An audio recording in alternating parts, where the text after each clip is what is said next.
owner of Fox News, publicly saying that he knew his news anchors were lying, and he chose not to stop them because stopping them decreases viewership, and that they were sued over it, and for $1.6 billion, and they settled for $800 million. I think that's a problem. When it's cheaper to pay out almost $1 billion than it is to hold your news anchors accountable for the lies that they spread.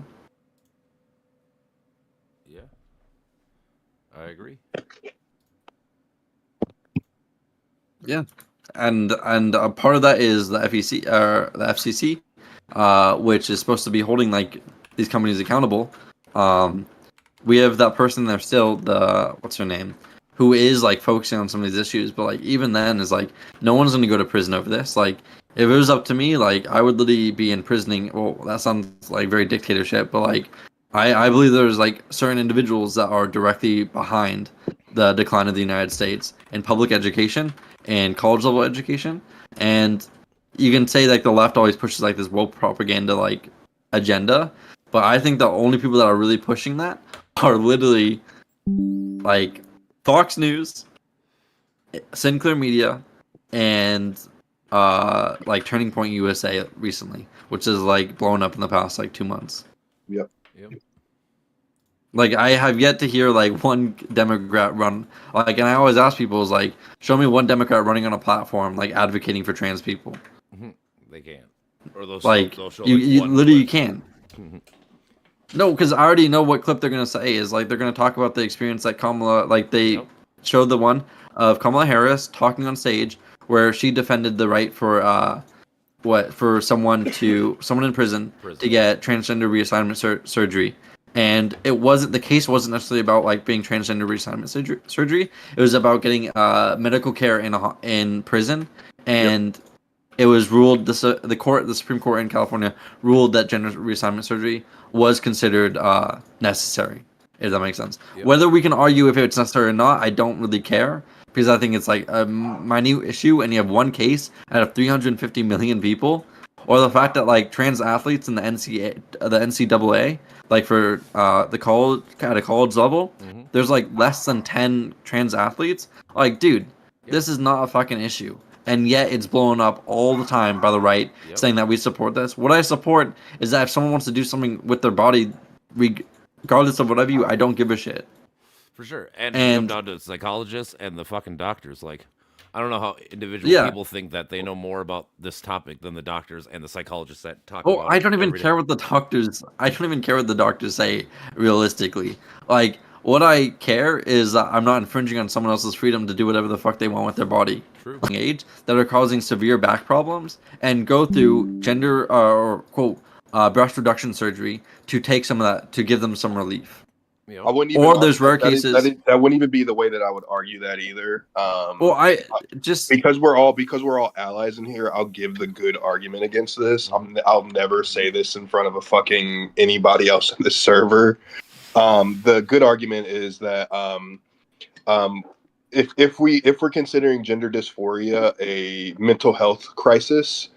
We don't have sufficient enough data to support that HRT on a kid is going to cure the gender dysphoria. Therefore, we should be more careful with how we prescribe HRT. Well, like I mean, HRT isn't necessarily even used for like. There's also like, dude, I was given was it not HRT, but I was given certain hormones, not because I am transgender or anything, but because I had thyroid problems. Yep. Where my body didn't produce or overproduce something, and they had to give something that would act as a puberty blocker to block the overproduction of like a certain hormone that your body's producing, or to make up for the lack of production of that in your thyroid. So the difference between HRT and what you went through would be that what you went through didn't cause puberty to not happen to you in a natural way, correct? Right, like the difference is that like the goal is to get you to go through puberty as your born sex, right? Where HRT is to reverse those effects, right? And so, well, it's just that it's like puberty blockers are given to kids sometimes for the sole reason that sometimes they hit puberty too early and they're developing way too quickly at like literally like 8, 9, and 10, 11, 12. Like you don't want like a teenage girl to have a fully like grown woman's body just because of the overproduction of a hormone. Like, this is why a lot of them are given to young kids because they have thyroid issues. Yeah, and I wouldn't disagree with that case, that instance of HRT, right? It would be the HRT for gender dysphoria specifically. Yeah, right. Well, I agree with that. And the only reason why is we don't have enough data to suggest that HRT is going to cure their gender dysphoria, right? And so, with that being said, because it's such a pivotal developmental age for children, and their feelings could change, their gender dysphoria could change after that. I don't know if it's right to necessarily, morally, not legally, morally right to give a child HRT. Yeah, I agree with that, and that's why I always say leave it up to the doctors to make that decision when they have access to labs. I don't know. I don't. But the problem is, I don't think the science is good enough yet for us to. Well, when I say leave it up to the doctor to make the decision, is if they have those hormonal issues in their thyroid, or the overproduction or underproduction of certain hormones. I can agree with that. 1,000. And hold on, what was I going to say? And lastly, I'm going to dip here soon because I'm going to hang out with my wife. But the key point I want is like it's such a minute issue. Like out of all these cases, like all the numbers they bring up, there's nothing that supports like their point. And really, I think we should be focusing on much like larger issues. Yeah. That whenever they bring this up, it's just like I don't know why the Democrats entertain it at all. Like I would say, dude, you care about trans kids. Like I mean, that sounds terrible to say, but it's like because we got to honestly, I care about affordable housing more than anything. I care about affordable housing more than anything. I think that issue was brought up specifically to distract us away from what's going on, like for real, right? Like no, for sure. Like these tariffs, insider trading, fucking getting in bed with dictator countries that are our enemies, right? Like that's fucking crazy. Isolation, like Russia, right? Like I think that's and it's like all right. It's like, all right, well, they're trying to. I literally saw this ad in my state. They said that the senator doesn't support women; he supports they them or some shit like that. No, it's because what was it? It was about what the fuck was it? It was the bill. It's the college bill, right? Where they were trying to hold on, the Harvard shit. Not remove the Save Girls Act. The Save Girls Act. The Save Girls Act. Stopping the Abuse, Victimization, and Exploitation of Girls Act and Save Girls Act. Wait, no, hold on. It wasn't this. That's a different one. I just read it. That's actually wrong. It's on the Save Girls Act. That's about combating child trafficking. There was one where it was like the Save the Kids Act or some shit like that, which focused on I forget the exact details of it, but it was like policing like transgenderism in like schools, right? I think it was. And it's like, and Democrats voted no on it, except for like 2. I forget who the fuck they were. But like, because when you think through it for a second, it sounds great. Like, I don't believe that like boys in like elementary, like honestly, I don't think that quote kids that identify as transgender should be like going in 6th grade like girls bathrooms and shower rooms and stuff like that. Yeah. 6th graders better not be fucking showering together. I know. Well, that's what I'm saying. And it's like, when you think about it, how do you verify the gender of the kid? You gotta look. How is a school official gonna verify the gender of the kid? Yes, that is exactly the point. Do you think all these schools across like all these small counties are going to have the funds and resources to have an on-site doctor to verify this?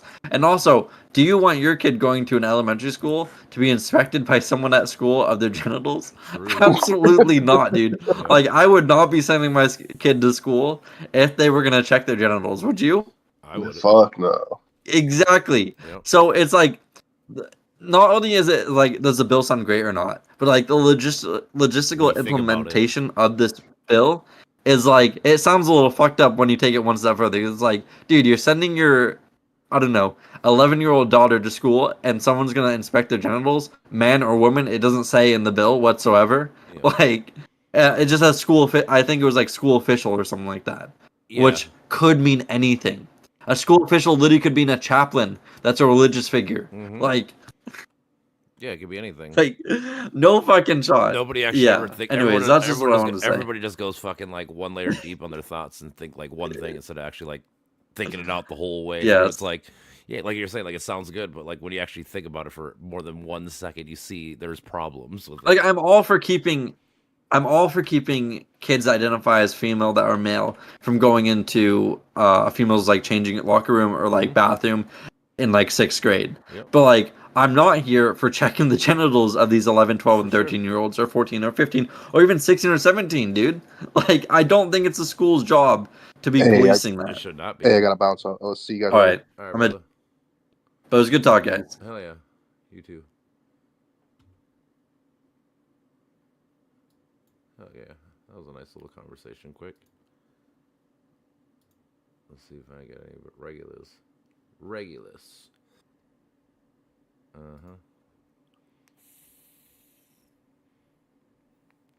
Already cozied up to Trump so you can lift Zuckerberg. Who would have thought?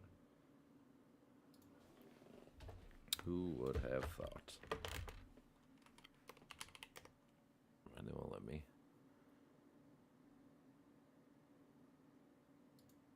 I know. Fucking contempt. He's act. Plus he kept getting delays and delays and delays. Said, hey, come this day.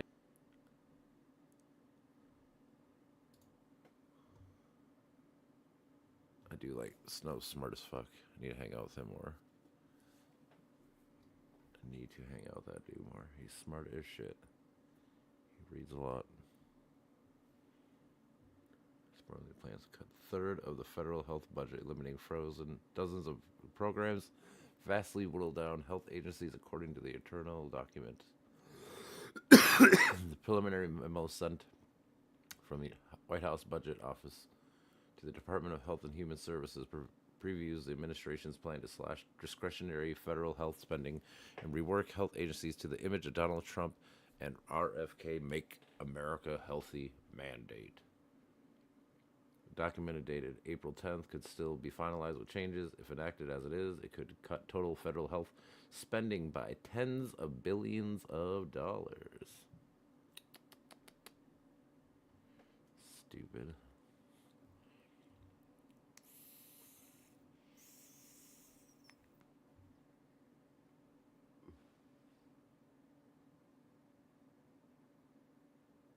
Ooh, the heat one. I could have seen that coming. I would have seen that coming. I'm gonna slide through the backside. Take over Ukraine for America.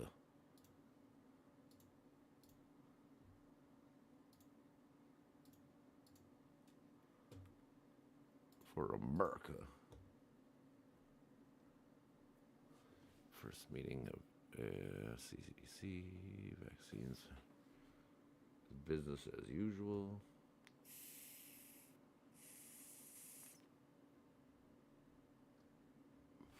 All right, let's see what we find here.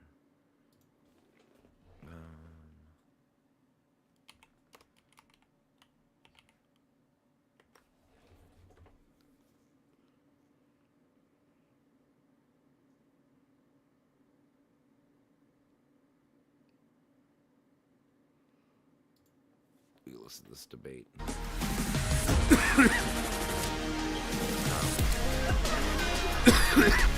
Let's say that you are a Saudi Arabian citizen, and you know you're coming from an area that has a lot of terrorism. You're applying for a temporary visa to the United. Do the green card example. Don't be a little bitch. Don't be a bitch. Do the green card example. Stop trying to do it on the temporary visas, on applications. Do the green card example. Don't be a fucking bitch. No, I won't. And I'll tell you exactly why. Because we can go ahead and differentiate these scenarios, can't we? No, don't be a bitch. We can use our reasoning in order to differentiate. Can see what you're doing. No, we'll go to the Everyone green can see card. what you're doing. Just do the green card. Just do the green card. Take the harder case for your position. No, I'm gonna walk you. No, I listen to you for minutes at a time. You're gonna listen to me for minutes at a time. You're such a weasel. Hey, folks, please like, comment, and subscribe. And make sure to check out my newsletter. Information is in the description. So, yeah, good morning to everyone on my home channel. Good morning to everybody on Peace Coast channel. My name is Connor. I'm a science fiction political political and philosophy nerd, a Marine Corps and law enforcement veteran. My primary channel is Counterpoints 40K, where I break down the wonderful world of Warhammer. But I also recently went full-time streaming on a YouTube media network called Valor Media Network. I'm streaming 20, 25 hours a week with them, and cutting up segments and posting content there. Valor is actually an offshoot of Midas Touch, but it's first responder and veterans focused.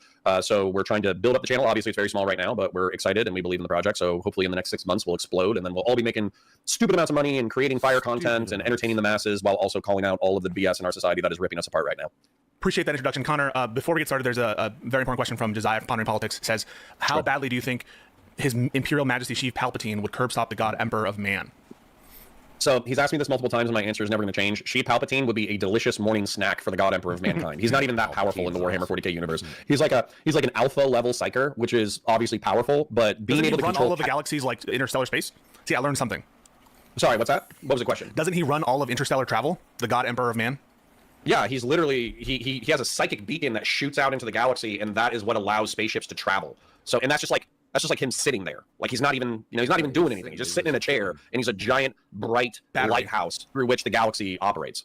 No, that's so nerdy. But we had a conversation about your start in the Warcraft. Is it Warcraft? Warhammer. Warhammer. My bad. I'm just trying to piss you off.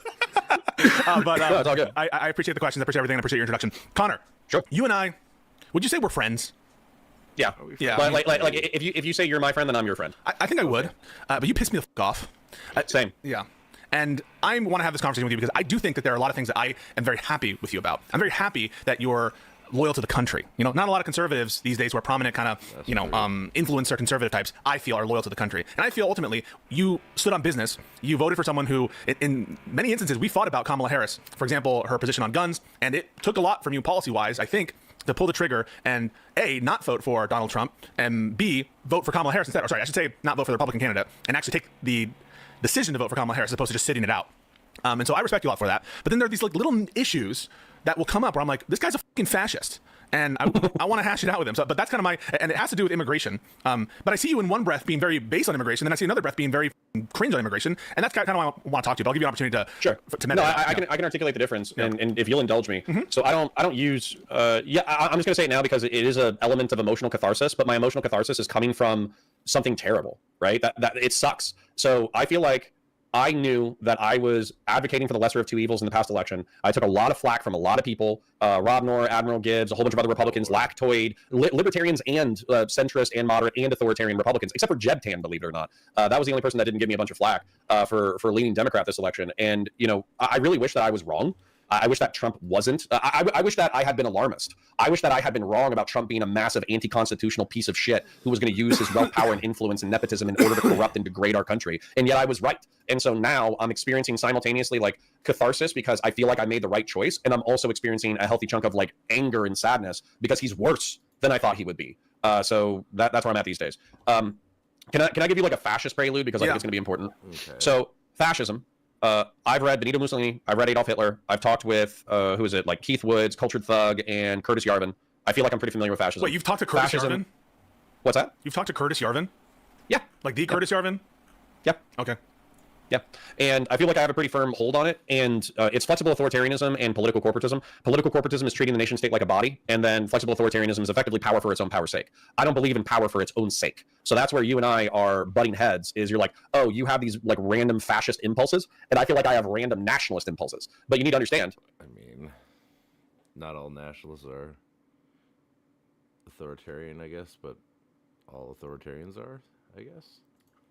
I ultimately am a Republican. I ultimately am conservative in a lot of ways. So just because there's these flare-ups of like random conservative bullshit doesn't mean, it just means I disagree with you on principle. And we can analyze those principles. I mean, I take fascism to be something akin to an ultra-nationalist, ultra-conservative form of authoritarianism that's characterized by like a lot of different things. And I'm not married right now to that terminology or applying it semantically to whatever going on. I kind of say it tongue-in-cheek to a sense of authoritarianism that I'm getting from you, or a lack of consideration or proper due deference to certain rights. And so when I say, I see some fascist tendencies, I'm not prepared at the moment to have a debate about whether or not you are a fascist. You can say authoritarian or nationalist tendencies, so I'm okay with that. Yeah. What I would hit you back with, though, since you're being tongue-in-cheek, I'll be tongue-in-cheek real quick. There's a clip from the movie, Full Metal Jacket, where a general is dressing down like a lance corporal because the lance corporal is wearing a peace button on his uniform as he's fighting the Vietnam War. And the general says, he uses a racial slur, but he says, inside every Vietnamese person, there's an American crawling to get out. And that's where my nationalism might be a little bit different, because I do think that everyone has the capacity of being an American, but that means adopting a certain set of values. And in reference to this conversation, advocacy for terrorism is not one of them. Yeah, 100%. I see where you're coming from. And But I mean, I guess I would argue the First Amendment gives you the right to argue for terrorism. You can't like pay for them, you can't like help them, but like if you want to say like these people deserve rights or whatever, I mean, I suppose it's not that big of a deal. It's your First Amendment right. That's what the First Amendment technically is for shit you don't want to hear. I kind of want to triangulate, to use a phrase, our differences, or let's see where we agree, let's see where we start to disagree. Okay. Sure. I think you and I agree with respect to immigration that there ought to be basic levels of due process. So the reason I think this is I see your tweets condemning, for example, the immediate deportation of alleged alien enemies to El Salvador, or wrongfully deported people to El Salvador, or people who are, not given opportunities to contest certain findings. And so I very much see you. I don't think we have an issue. If a man really hated ads, here's what he would do. Day one, he would install Pi on his computer without spending a dime. I love Pi. That people who are detained and people who are subject to the immigration law of the United States should be given minimum standards of due process. And what's more, I think there's an even more fundamental point here is whatever the law is on immigration should be followed. That is to say, we should not have, it's 2 points. They're kind of related. One is the government should at all times follow the law with respect to immigration, and the government should provide minimum standards of due process under the law or the Constitution to aliens that are subject to immigration law. Yeah, we are in complete alignment, and not to tangent, but I find the case of Kilmar Abrego Garcia particularly nefarious, where I view this as like a litmus test for our republic, where if our Congress members in our courts don't stand up to the Trump administration, we're effectively inviting authoritarian disaster in our country. Okay, that's great. I think we agree on that. I think we agree on Kilmar. I think we agree that what's going on with... Again, he's advocating for Hamas. It's stupid. I wouldn't, but you know what? He has the right to do it. Same as anybody else that's in America. They have the right to say we love Hamas or whatever stupid shit they wants to do.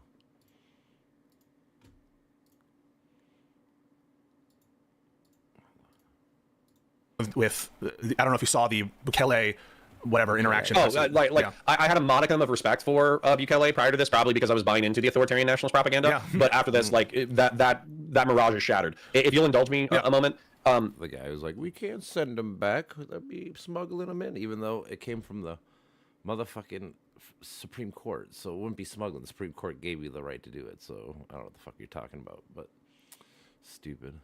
So El Salvador had one of the worst homicide rates in the world. I think in a certain year, it was like around 103 per 100,000, which is effectively like, I don't know, it's 20 times the American rate. And it was like worse than Iraq had ever been during the civil war in Iraq that we kicked off through the invasion of Iraq. So what Bukele did was he effectively instituted an authoritarian rule where if you had any gang affiliations whatsoever, a whiff of gang activity, including tattoos, but also not just tattoos, you were detained inside a jail and you were held for prolonged periods of time with very minimal due process. Now, as a result, the homicide rate dropped down to 2 per 100,000. And so this was a widely popular move. And 2 per 100,000 is effectively the same homicide rate as Western European countries. So we went from one of the worst countries on the planet from a homicide perspective to competing with developed nations. So that was kind of like, I don't know, a heartwarming story about reduced murders and anarchy inside a crazy failed state inside Central America. However, what he's done in the meantime with the Trump admin is with Kilmar Abrego Garcia. Is taking bribes, or not bribes, but taking money to put people in jail and to torture them.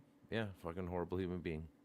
He was accused of being a gang member of MS-13 in 2019 off of 2 pieces of information. One of them was wearing a black Chicago Bulls hat while he was looking for day labor outside of Home Depot. The second piece of information was a testimony from a confidential informant who said that he was a member of MS-13 from New York. There's a couple of problems with this. Number one, Kilmar Abrego Garcia has been here since 2011. He hasn't committed a crime. To my knowledge, he doesn't have any gang-affiliated tattoos. Also, he's been participating in the community, and during the accusations of deportation and criminal activity and all that kind of stuff, him and his lawyers, his lawyers and they presented substantive evidence that he was effectively a normie. He had a wife, he had a kid, he was gainfully employed, he was a member of the community, he was working his butt off, he was trying to achieve the American dream.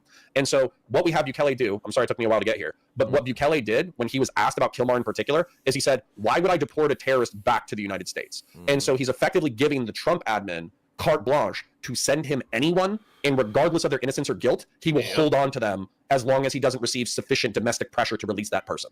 I want to. It's evil. Yeah, I want to bolster two things that you said. First, on Kilmar specifically, it's everything you say there is true, and it's even worse than that because if you take the administration at its word that based on this evidence he's a quote prominent member of MS-13, why did the administration release him back into the country in 2019? Right? He was granted withholding of removal in 2019. These are immigration judges. They're under the Department of Justice. They could have appealed the ruling of granting of withholding. And so, what's the fucking sense if it's true, right? And the only evidence we have is based on these hearsay allegations and tenuous assumptions that have never truly been tested in a real adversarial proceeding. What we're talking about here are the determinations by the judge. This is like a bond hearing, the equivalent of a bond hearing, where the court's actually pretty limited in paying deference to these reports, which, by the way, were internally self-contradictory. We're saying wrong things. We're saying he was picked up for the wrong thing. So if it's all true, right? If that's such strong evidence that he's a prominent member of MS-13, why did the administration release him into the country in 2019? And to your point, if they had evidence, they would have presented it in public by now. This story would have been 24 hours. This would have been a 24 hours news cycle. If that's the whole point of due process. If they would have if they had evidence, they would have already released it. Because why wouldn't you? Why would you keep it a secret if you fucking already knew? It makes no sense when you actually think about it. And again, like Pisco said here, why would you? Trump was president in 2019. If he is such a horrible human being, why in 2019 did you not do anything about it? Weird, isn't it? they had the evidence. And what I mean by that is there would have been an online furor over, you're deporting a Maryland man who has 3 autistic children. What the hell? And then the Trump admin could have shown us, they could have been like, look, he has all these tattoos. He, was credibly accused of homicide and drug activity at this time, and this time. He was just never convicted. Therefore, he is a member of MS-13. And you know what would have happened? I would have shut up. I would have stopped talking about it. I would have been like, okay, it seems like there's smoke. No, I hear you. And I agree with your assessment that that's what the news story would have been. But what we're talking about here is gang affiliations. But they don't have that. I understand they don't have it. And I agree that that's what the news would have been. That's how the cycle would have been. But it almost doesn't matter, right? For purposes of our Meet sitesonmap.com, the first interactive cruise itinerary explorer. Itineraries. Our authoritarian analysis, it almost doesn't matter whether he even is actually a former or current member of MS-13. The authoritarian aspect of this is the fact that he was not given due process, is the fact that he was granted withholding, and that he was removed. Regardless of whether or not he is actually a member or a criminal or anything like that, the government should have to jump through hoops to deport him on that basis or to remove his withholding. And so I agree with you that it's helpful for the case that he doesn't appear to be credibly accused of being a gang member, but I almost think it doesn't matter. That's one thing, but I do appreciate that you know the facts. I still concede on the due process grounds. What actually pisses me off to no end that I had to withstand like and by the way, like I'm happy to do it. If people want to rake me over the coals for my bad opinions or whatever, I don't care. Ultimately, that's the game that we're in. However, I do find it extremely frustrating that people who Rob can articulate better than Admiral Gibbs, but people like Admiral Gibbs who can't even articulate like basic philosophical concepts around politics were raking me over the coals for being insufficiently loyal to the Republican Party when I feel like this was kind of a foregone conclusion that shit like this was going to happen. And what's even more gross is that I like this guy, Phil Labonte, but he tried to argue with me a year ago that there were going to be adults in the room, so to speak, that would check Trump's like authoritarian impulses as there were in this administration. And what we're seeing now is we're seeing people like Stephen Miller and Pam Bondi. Like, I think that Steve Miller is like whatever. He's like the head of the cabinet or head of the whatever at the White House. I forget his exact title. He's deputy chief of staff or chief of staff, something like that. I think deputy, maybe. Chief of staff. So we have his chief of staff. No, so chief of staff is Susan Wiles. Is it Wiles? I forget her name. It's her. We can just Google it real quick. But the point is that he's like a prominent member of the Trump cabinet. I think he might be. What is Steve Miller's title right now? But then Pam Bondi, who's the Attorney General of the United States, immigration deputy. Chief of staff, right? Yeah, something like that. That's a major position. White House Deputy Chief of Staff. Yeah, that's a major position. That's like so if you guys watch West Wing, that's the role that the main character's in. Oh my god, I don't even know his actor. I don't know. The main guy is the Deputy Chief of Staff. So the point is that he's a prominent member of the Trump admin, and then not just that, we have the Attorney General of the United States, the Chief Law Enforcement Officer of the United States, knowingly lying on national television about the Abrego Garcia case, so that the Republican media can sanitize the I'm just going to say it, the f up that they did, and then also excuse the dystopian authoritarian bullshit that the Trump admin is up to. And so we have this confluence, and this is where I would agree with fascists, by the way. I don't think I'm a fascist, but this is where I would agree with fascists. Fascists don't care about the truth, they care about power, and they care about consequence. So it doesn't matter that they're lying about due process, it doesn't matter that they're lying about Kilmar Abrego Garcia, it doesn't matter that they're using the media to launder their reputations, it doesn't matter that they're using the most powerful offices of the United States in order to achieve a nefarious result. All that matters is that they gain and maintain power. And so I do view Pam Bondi and Steve Miller as either fascist. And power for that reason alone only is not a good thing. To get power just to have power is never a good thing. For fascist enabling. 100%. And so that was one point I wanted to underscore is the kind of tenuous. Stanley, great power comes great responsibilities. If you're going to have big power, then you need to fucking do something with it that's good for humanity itself.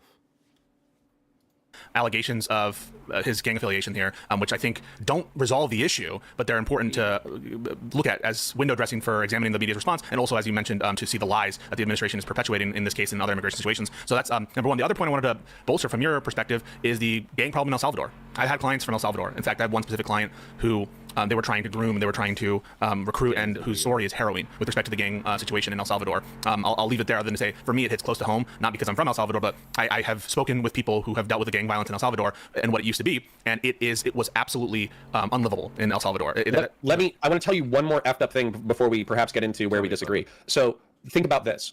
The reason why Mr. Kilmar Abrego Garcia was held from being deported to El Salvador was because the judge believed that there was credible threats against his life from the 18th Street Gang.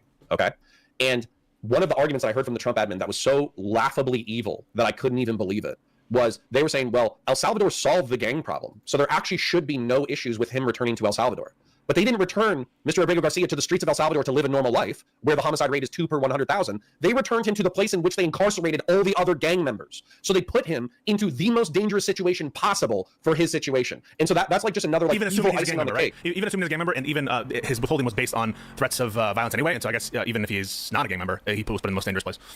They put him in the most dangerous place possible for his condition based off of the state order. And so they effectively said, because he's not one of us, he's not an American citizen, we don't care whether or not he lives or dies. And that's actually my sincere belief. They genuinely, they do not see him as... And he might be dead because the guy went there today and they wouldn't fucking show him. So, just saying. Like, isn't it kind of weird that they don't show the guy that they're looking for? a human being who is living, who is breathing, who is eating, who has family, who contributes to his community. They don't see him as a human being. They see him as an exterior member of a different tribe, and therefore it doesn't matter if he lives or dies. And I just think that's like, it's unadulterated evil. It's actually just evil. And I'm actually concerned for his life. I don't know that I believe the administration when they the Maryland senator is allegedly going to go see him on Wednesday to confirm that he's still alive. I think that's space, and I don't know what we should do if it turns out that he either was murdered by Bukele or by a gang member. I don't know what we should do. I mean, that situation would be. I think we should start banging the drums. I don't even care if the I get that it can be politically inconvenient to start banging the drums this early out from midterms or whatever, but genuinely, I would introduce articles of impeachment. I would already do that. Yeah, dude, fucking. Oh yeah, if we can confirm that he got killed as a guy who should not have been there, oh my god. This is like literally like the worst thing that could happen. This is what literally everyone's trying to warn you guys about, and these people just don't listen. Like, you're about to have an innocent man die for no reason. He's not a criminal, not like that. They keep saying he is, but he's not. Because again, if they did have the evidence, they would have told us the evidence. Besides Bulls jerseys and hats and fucking some tattoos. Fucking ridiculous. I would already do that. Yeah. But the House you might burn out political momentum by the time you're actually able to effectuate them. But the truth is that this is so egregious that if you don't put on the record like this shit is evil, then I basically think that you've lost the moral plot. Okay, so that's there, right? And I see you speaking with pretty like one-to-one morality or clarity, what I would see as the right position on this issue, and the right amount of like skepticism and contempt for the administration. So you seem to be well informed about the facts here, and I take that, right? And your skepticism. How do we square this circle with Mahmoud Khalil? but not, I just want to paint you a picture, right? So sure. We have not just the rescinding or purported rescinding of a green card of Mahmoud Khalil. It's a broader situation than that. The administration is systematically going after green card holders. They're searching social media feeds of both applicants and current holders of any kind of immigration benefit. There's a guy recently, I'm forgetting his name now, but I think yesterday or the day before, who was like about to do his naturalization process, who they picked up. There's snatched up in his interview. There's a report that one of the people they picked up, one of the women who they alleged to be pro-Hamas or something, they had an internal State Department memo that said that she was not, like their own sycophants were saying, not anti-Semitic, not all that shit. And okay, so we already have bad faith there. I guess what we will be arguing is in the abstract, assuming we had a good faith administration to enforce this kind of shit, what would the reaction be? And I guess maybe we can start there. But I'm kind of, we can go for it. We can even assume bad faith. Right. So for instance, like my lines don't change. If you look, I'll try not to go too broad with it, but if you look at American history, we have always been imperfect executors of the ideals of our society. Like there are plenty of examples of even good presidents who have done. Look at Japanese internment. Look at the suspension of habeas corpus, which I do think is justifiable in the Civil War, but still is scary, right? Sure. There's plenty of times that look at slavery. There's plenty of times that we imperfectly fulfill the ideals of our nation, and so imperfectly fulfilling the ideas of our nation is not enough for me to divide politics into a binary where I don't call balls and strikes. And so this is where, with Mahmoud Khalil specifically, you can say like, oh, the admin's a bad actor. Okay, that doesn't change the facts of the case for. So let's examine for this case, in my opinion. Let's examine it. So, I guess let's start with the basic premises here, which are, I think we agree that we can't analyze his non-speech related conduct because there are no allegations, and I'm assuming no factual predicate for the notion that he was involved in any criminal activity or occupation of buildings or encouraging of that. It may be true. Why are you saying there's no facts of that? He's a member of a student organization that explicitly does that. Well, wait a second. Of him specifically, right? That he specifically engaged in criminal conduct. You think that there are facts that substantiate his participation in criminal conduct? Yeah, I think the fact that he is a member of CUAD and he's effectively a leader of CUAD and he negotiated on behalf of the student organization in order to like secure the release of the building shows that he's a member of that activity 100%. So you think mere membership in CUAD is or should be a crime? No. Okay, so then I ask again, is there any factual predicate for the notion that he committed a crime? No. Okay, so then we agree that we cannot premise a removal argument or a deportation argument on any alleged criminal activity because really the only thing that matters is activity. There are, okay, yeah, I agree. That's what I'm starting on things we agree with to try to narrow it because I don't want to hear later on, sure. And hopefully we won't get too fiery. I think we started off good. I don't want to hear later on, oh, but he occupied buildings. Oh, but they occupy buildings. I don't know that. With respect to the criminal activity aspect to it. Now, there could be other conduct-related stuff that he's involved with that make him deportable for other reasons. And just to be clear for everybody, there are things that make you deportable or inadmissible. Here, the basis of deportability would apply to him, but some map onto the basis of inadmissibility. There's categories of criminal basis of inadmissibility, deportability. Now, my argument is, we have to assess what the government actually provided in their notice to appear, their charging document. But even separate and apart from that, you can argue he should be deported on some other basis, but there is no facts in the record, I think, that would qualify him for being deportable on the basis of criminal conduct. I think we can agree on that. Yep. Okay. And so the next question is there a basis of removability or deportability? And what actually is the basis of removal or deportability? After we can do that first, or we can do the First Amendment argument. What do you want to do first? Yeah, no, I can line up my argument, and you can try to knock it down. Okay. So it's fairly straightforward. And by the way, like this, I understand that you're saying that like the state isn't making the same arguments that I'm making. These are the arguments that I would make, and if a judge ruled one way or the other, then I would just be like, okay, but this is what I principally believe. Okay, this is what I believe conceptually.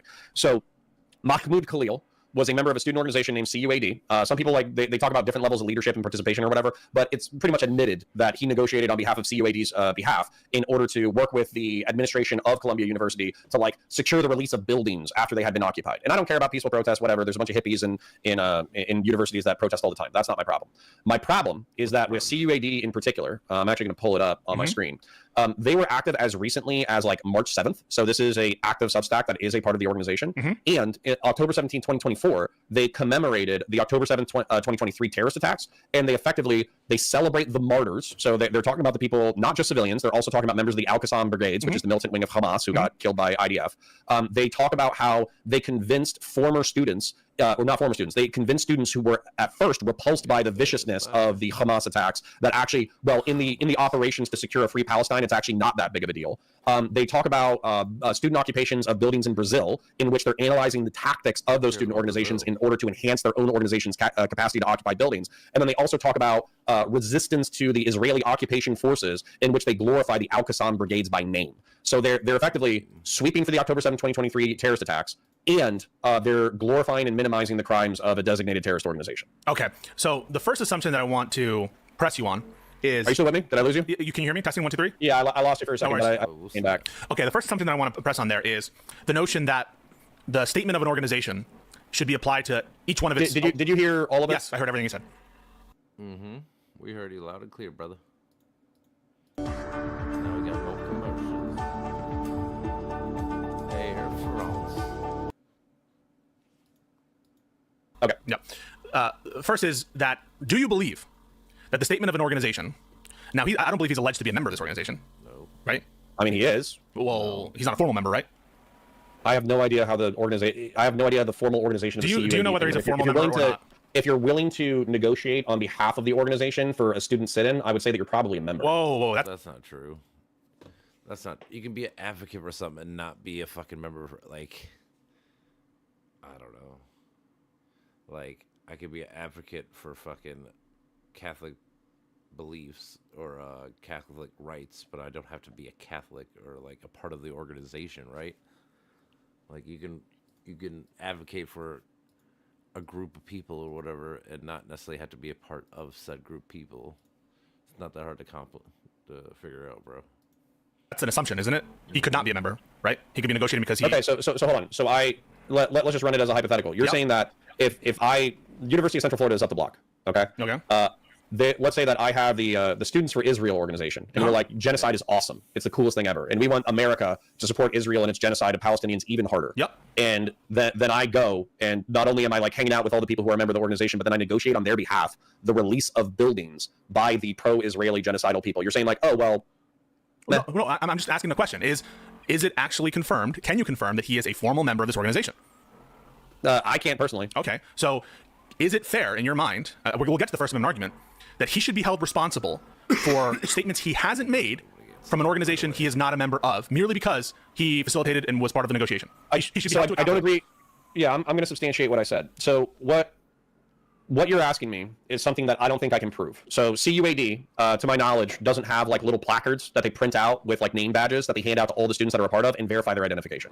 However, there is, not only did he negotiate on their behalf with the administration, this isn't contested, not only did he kind of like identify, quote unquote, self-identify as like a leader of the CUAD, but then the movement is broader than the CUAD, right? The movement is broader than the CUAD, then right? there's videos of him hanging out with other student protesters and doing interviews along with CUAD, people. Wait, so is it that's possible? sufficient. Is it possible for him to be a leader of the Palestinian protests and be doing everything you talked about without believing what the CUAD believes and without being a member of the CUAD? Certainly, you would agree. Why would you participate? You're kind of like stretching the limits of credibility for me, or like logic. Really? Why wouldn't you negotiate? Why would you negotiate on behalf of a student organization that you are not a part of? Why would you also effectively say everything that they were saying minus the Hamas glorification?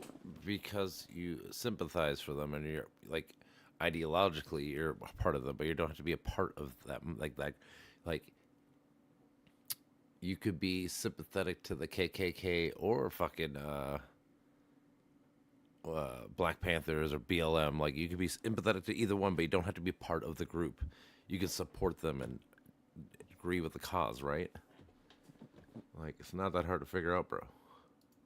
Why would you say that publicly? Maybe because you don't believe. Maybe because you don't believe it. Maybe because you don't subscribe to it. Wait, so he could have been, for example, a negotiator for other reasons, right? Maybe he agrees with some of the students on some things. Maybe they have common cause with respect Then to. he can articulate that in court. But that's, wait a second. No. What we're talking about right now is just merely whether or not you can ascribe to him. He didn't get a court case. Maybe that would be nice, right? If he did get a court case, we could actually figure that out, right? The statements of people who are not him on an organization that you say yourself you can't admit that he's actually a member of. Is that something that you if it walks like a duck and talks like a duck, I'm going to call it a duck. Wait. So hell yeah. You think that if I show up to a fucking protest about like pro-life shit or excuse me, pro-choice shit, and then I'm a part of it and I got a placard and I'm like, hey, hands off my uterus, blah, blah, blah, blah, blah, blah. You can't categorize me as like a pro person. And then if I negotiate on behalf of a specific organization with the student body, a school of which I am a former alumni, you're saying that you can't safely assume that you're a member of the student organization? So I think you're just a concerned citizen. So I think you're being more narrow and more broad in different locations where it suits you, and I think it's not fair. So on the one hand, I think you're saying that he was negotiating on behalf of CUAD, when I think the negotiations were on behalf of the protesters, and I think that you would agree the protesters are not coextensive with CUAD. Yes or no? CUAD is running the protests and the building occupations. So they're either CUAD or they're supporters of CUAD. Okay, but are they coextensive? Are the members, people who are members of this organization, are they the same set as the people who are protesters, occupiers? They're different sets, right? There could be more radical factions among the people who are occupying, more radical factions among the people who are. So how about I just read you what is publicly available so we're not guessing at it, I guess. Okay, go for it. Okay. This is Wikipedia. Obviously, take it with a grain of salt, but this is what's publicly available in a summary format. Following the start of the Gazan war in 2023, Khalil became involved in pro-Palestinian. Here we go. Evidence submitted by the Department of Homeland Security lawyers attempted to support the government's accusation that Mahed Khalil should be deported now lies on his green card application. The evidence, which included a report by some conservative news outlets, centers on accusations that he withheld information about his employment history and his participation in pro-Palestine groups. NBC has reviewed over 100 pages submitted in immigration court, and both the DHS lawyer and those representing Mahmoud Khalil. Hold on. I gotta lose this because my team sucks.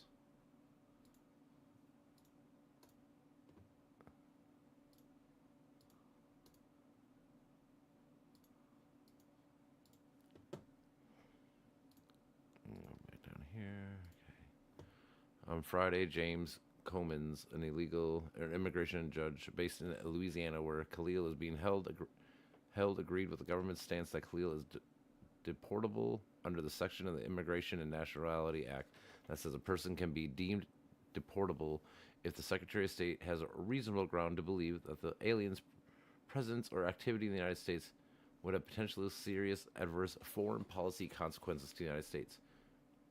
but Comans did not rule on the government's allegation that he lied on the green card application.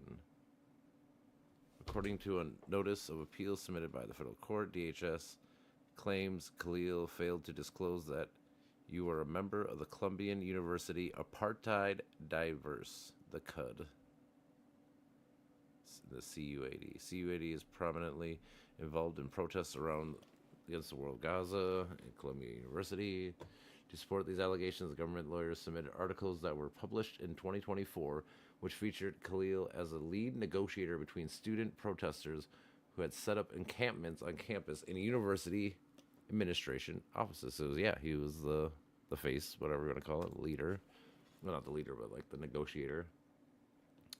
However, Khalil's green card application revealed by NBC News and included government's evidence shows it submitted on March 29th, weeks before the articles were published. These articles from late 24 cannot possibly support the allegations that Mahad failed to disclose any affiliation with CUD on that application. Furthermore, the CUD is a collection of organizations and there's no individual membership, so the allegations would be completely meritless even after all the government's evidence were not from a month after Muhammad submitted his application. Yeah, just silly. Activism. He served as a negotiator and spokesperson for students associated with the Columbia University Apartheid Divest in discussions with Columbia University officials and was often seen unmasked on the front lines of protests. Khalil said, as a Palestinian student, do you want me to stop? Well, there the language I think is much different, right? The language is he is negotiating on behalf of students affiliated with CUAD, not as an official CUAD negotiator. And I don't think that that's fairly, for example, and I want to try to link this to your, I want to try to link it to your experience. Great news, Spectrum Internet customers. Now you can try Spectrum Mobile risk-free for a full year at no cost to you. Your experience. Someone might say, hey, look at all these libs in this lib area. We might pick counterpoints to negotiate with the right-wingers, right? Let's say that you even agree with the right-wingers on something. Let's say you're at a protest where you're agreeing with the right-wingers on something or the Trump supporters on something. We might go to you, let's say if the MAGA people start to get in trouble and do the wrong thing, or for whatever reason, we might come to you and you might say, listen, I don't agree with them and everything, but I'm happy to facilitate negotiations. All I'm trying to say is, and we haven't even reached the main argument, I don't think it's fair that you attribute to an individual, Mahmoud Khalil, and make him be punished for the statements of an organization where you can't prove that he authorized the statements, you can't prove that he knew about the statements. He might not know about the statements, right? So you need to make a connection there. Let's read the whole thing because I think there's evidence that cuts both ways. So I would rather read the evidence and then we can fight about the evidence. So and it's 1, 2, 3, 4, 5, 6 paragraphs, and one paragraph is only one sentence, and I can read quickly. Read it all. Okay. Khalil said, as a Palestinian student, I believe that the liberation of the Palestinian people and the Jewish people are intertwined and go hand in hand, and you cannot achieve one without the other. He said CUAD supported social justice and freedom and equality for everyone. At the time, Khalil was on a student visa that required full-time enrollment. He said he avoided high-risk protests and communicated with the university to ensure he would not create trouble, as any suspension would jeopardize his student visa. On April 30th, 2024, he received an email from Columbia suspending him from alleged participation in the Columbia tent encampments, but the university retracted the suspension within a day after reviewing their evidence. Columbia University President's office called him to apologize for their mistake. Columbia administrators described Khalil as a principled, good-faith negotiator who worked with them to reduce encampments. In September 2024, after new demonstrations began on campus, Khalil said students would continue to protest as long as Columbia continues to invest and to benefit from Israeli apartheid, and that this might include further encampments or other forms of protest. On March 6, 2025, Columbia's newly created Office of Institutional Equity opened investigations into students who had been critical of Israel, including Khalil and a number of Jewish students, in order to address complaints of rising anti-Semitism on campus. Amy Greer, a lawyer advising several students, said that Columbia was bowing to governmental pressure to suppress and shield protected speech. A number of accusations related to Khalil's involvement in CUAD include his alleged role in organizing a march where some participants purportedly glorified the October 7th Hamas-led attack on Israel and circulated social media posts critical of Zionism. Khalil said most of the 13 allegations against him related to social media posts he had nothing to do with. The university threatened to block Khalil from graduating for refusing to sign a non-disclosure agreement, but withdrew the threat after Khalil appealed through a lawyer. Discussing concerns about anti-Semitism, Khalil said there is of course no place for anti-Semitism. What we are witnessing is anti-Palestinian sentiment that's taking different forms, and anti-Semitism, Islamophobia, racism are some of these forms. Yeah, so based on what you just read, I don't think that it's fair, and I would never do this, by the way, of an individual similarly situated in like a conservative context, to ascribe to this individual, for purposes of specifically negatively affected that individual, the specific statements of an organization that he is not a member of. Okay, I would. Now what? Okay, so even assuming that you make that jump, which I think is completely unfair, and I think people should be aware, right? We're not talking about any statements Mahmoud Khalil made. We're not talking about any statements that he made. We're talking about statements that we don't even know that he was aware that they were made. So in this case, I just want to be clear about what Connor's doing now. He is applying strict liability in the sense of making Mahmoud Khalil answerable to any statement made on behalf of CUAD in that time period, and however bad it is, regardless of his knowledge of it, regardless of his involvement in making the statement. That's the standard you're imposing on him. Just to be clear. Yeah, let me tell you why I think this is reasonable. So Mahmoud Khalil at the time was there on a student visa, which means that he's here as a guest in our country. I know he became a lawful permanent resident or had a green card, later on. However, at the time, he was a student, which means that he's coming here for his education. He's coming here in order to achieve a temporary result in our country, and yet he is passionately and insistently involving himself You're zooming with out. CUAD You're zooming out. and negotiating on their behalf.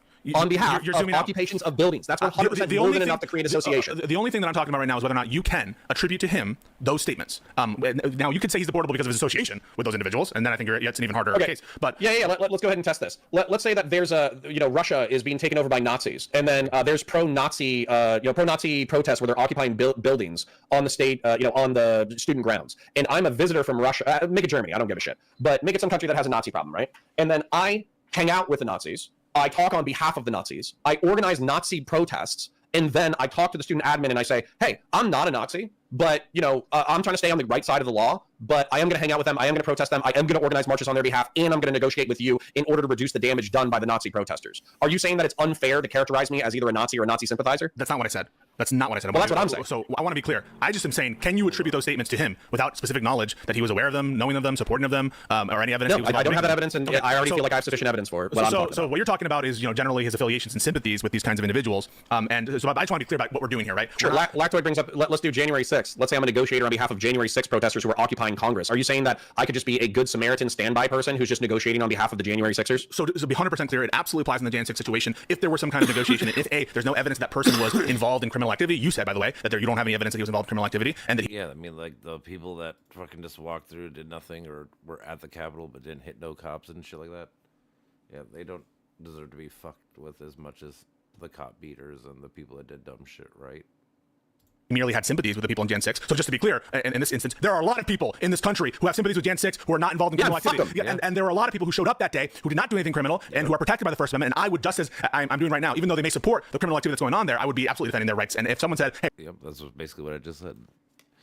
If you didn't do nothing on January 6th, like if you were at the protest or whatever you call it, but didn't fucking go in the Capitol or hit no cops and do all that dumb shit, you don't deserve to be fucked with as much as the Proud Boys or the Oath Keepers or the fucking all those kind of dummies. So, yeah, he's being consistent. Hey, we're going to use one of these people who's outside of the Congress, is not actually engaged in criminal activity, to negotiate on behalf of people with whom he has sympathies. I would not necessarily attribute everything that's done in that Congress, whether that's the statements made or criminal actions made, to that individual with respect to specific penalties applied to that individual. I would. That's insane. So wait, so you're going to apply? No. So you're saying so let's go ahead and divide it up into two camps. Okay, there's people who remained outside the building and there's people who remained inside the building. Okay, let's say that there's people. Don't just say building, restricted area. It's broader than the building, but yeah. Okay, so the Capitol, whatever associations want to make it the Capitol, they don't have authorization to be there, right?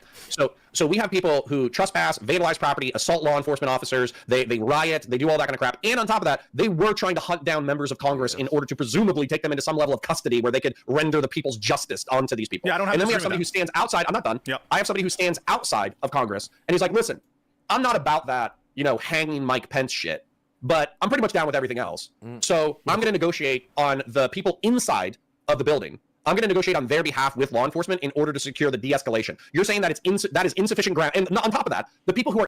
I mean, if you did that, you'd be working with the cops, so you wouldn't be necessarily working against them. Like if you're negotiating for these people, they're not the ones that you're trying to fuck with, right?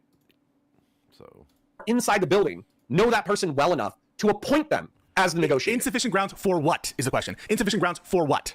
If they were a non-citizen, I would remove them from the country immediately. Okay, so if they were an Indian sympathizer with January 6 rioters and they had a temporary student status in the United States of America, I would deport that motherfucker back to India faster than your head could spin. Okay, so someone who is, so just to be clear, someone who does no criminal conduct, makes no explicitly supportive statements on behalf of what you would consider to be the problematic beliefs, or the immediately deportable beliefs. Yeah, but associates with people who do make criminal conduct or who do commit criminal conduct and people who do support criminal beliefs. Yeah, if they were non-citizen, I would 100% support their deportation immediately. We'll get to that, but let's just be clear about one thing. This would also apply to racism.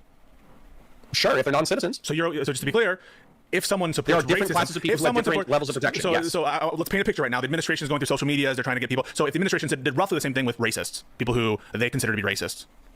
Sure. If there was a Klan member who was coming in from another country and basically what was it? No, they're it's microaggressions. I hate. He's saying like if we started erasing history like the people have been doing now, that's his point. Jesus, dude. case slurs, and I think that we should, I think that case slurs are a threat and a blight on American society. And the sooner that Americans wake up to the threats of international Jewry, the better. Well, yeah, I would deport that person in a heartbeat. Let's take another instance. So someone who associates with like a frat, and the frat is known to say horrible, sexist things. All the frat members, they're obviously like First Amendment protected citizens, but this guy, he's not a member of the frat, but he associates with the frat, and they're all saying the most vicious, vile, sexist things, and he's best friends with them who are saying vicious, vile, sexist things. They're standing up for patriarchy. Oh my God.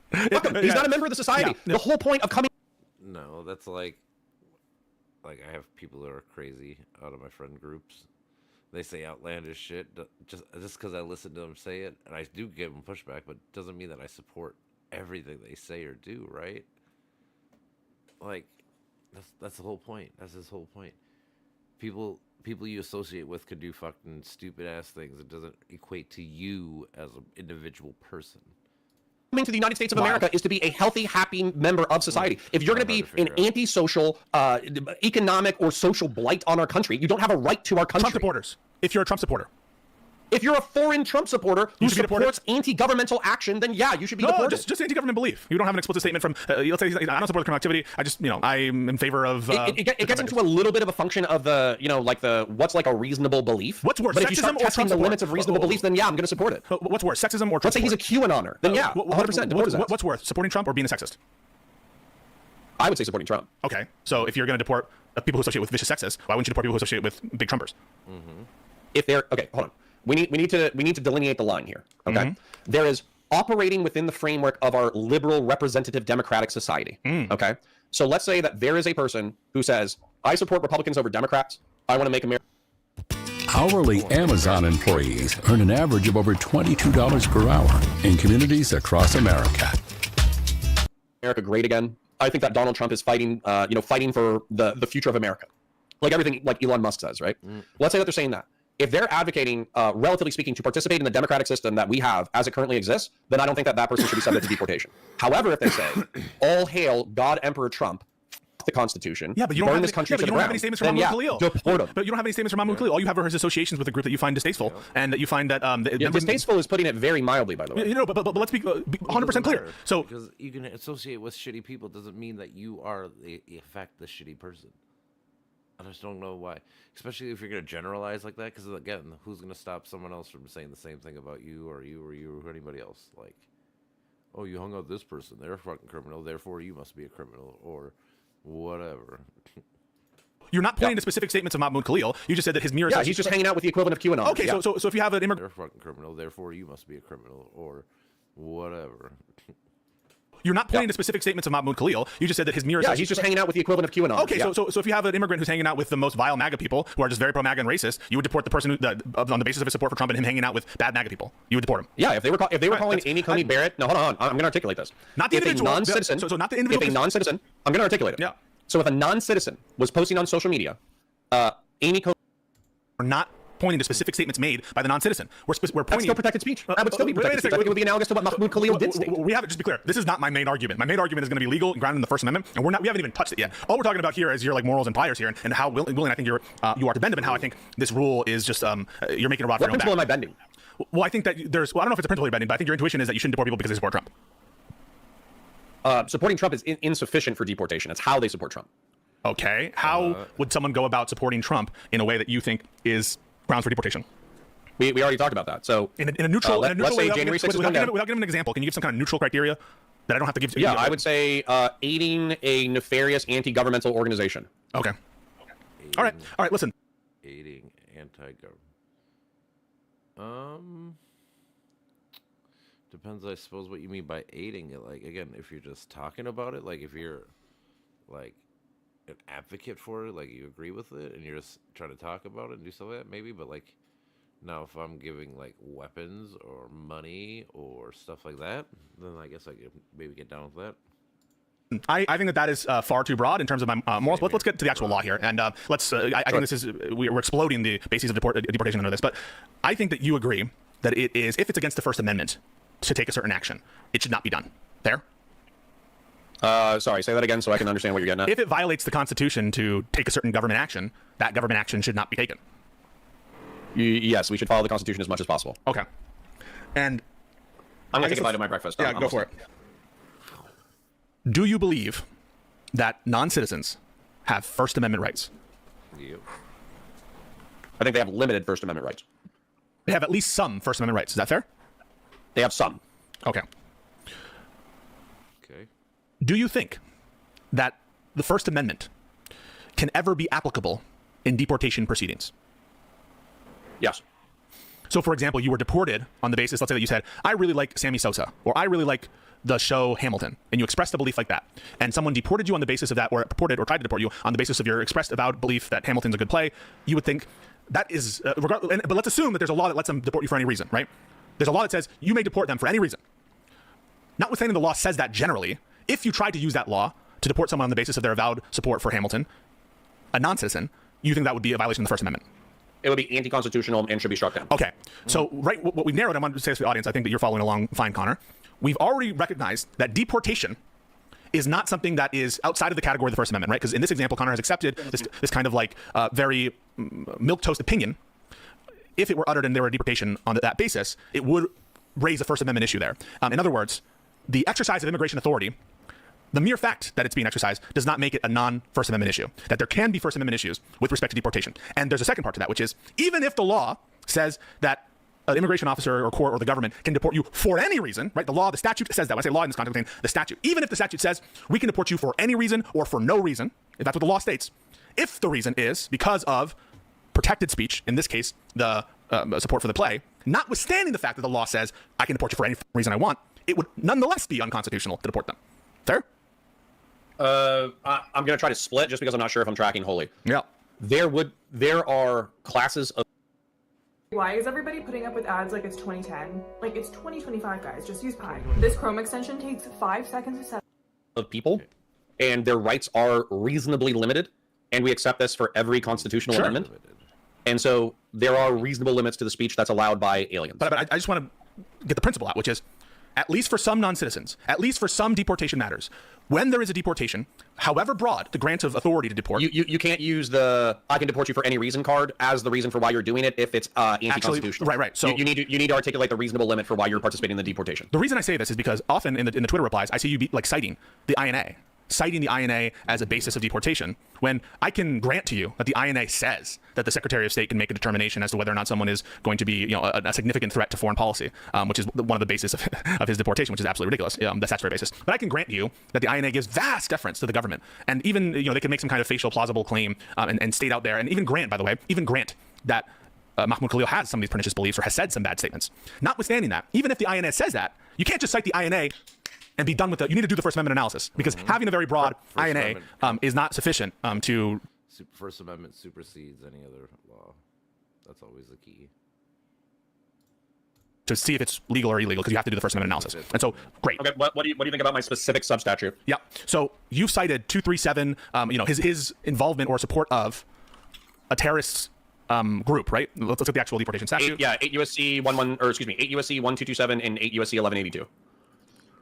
Do you want me to read it? So it's, I know it. So this is a basis of inadmissibility that the deportation. So just to be clear, so there's a part, he's a already inspected and admitted alien, and so he's subject to the basis of deportability. One of the bases of deportability maps onto a basis of inadmissibility, and that's what he's citing right now. And that is a terrorism-based statute. Let me go to the actual. Can I read it for chat's benefit? Yes, read it. Okay.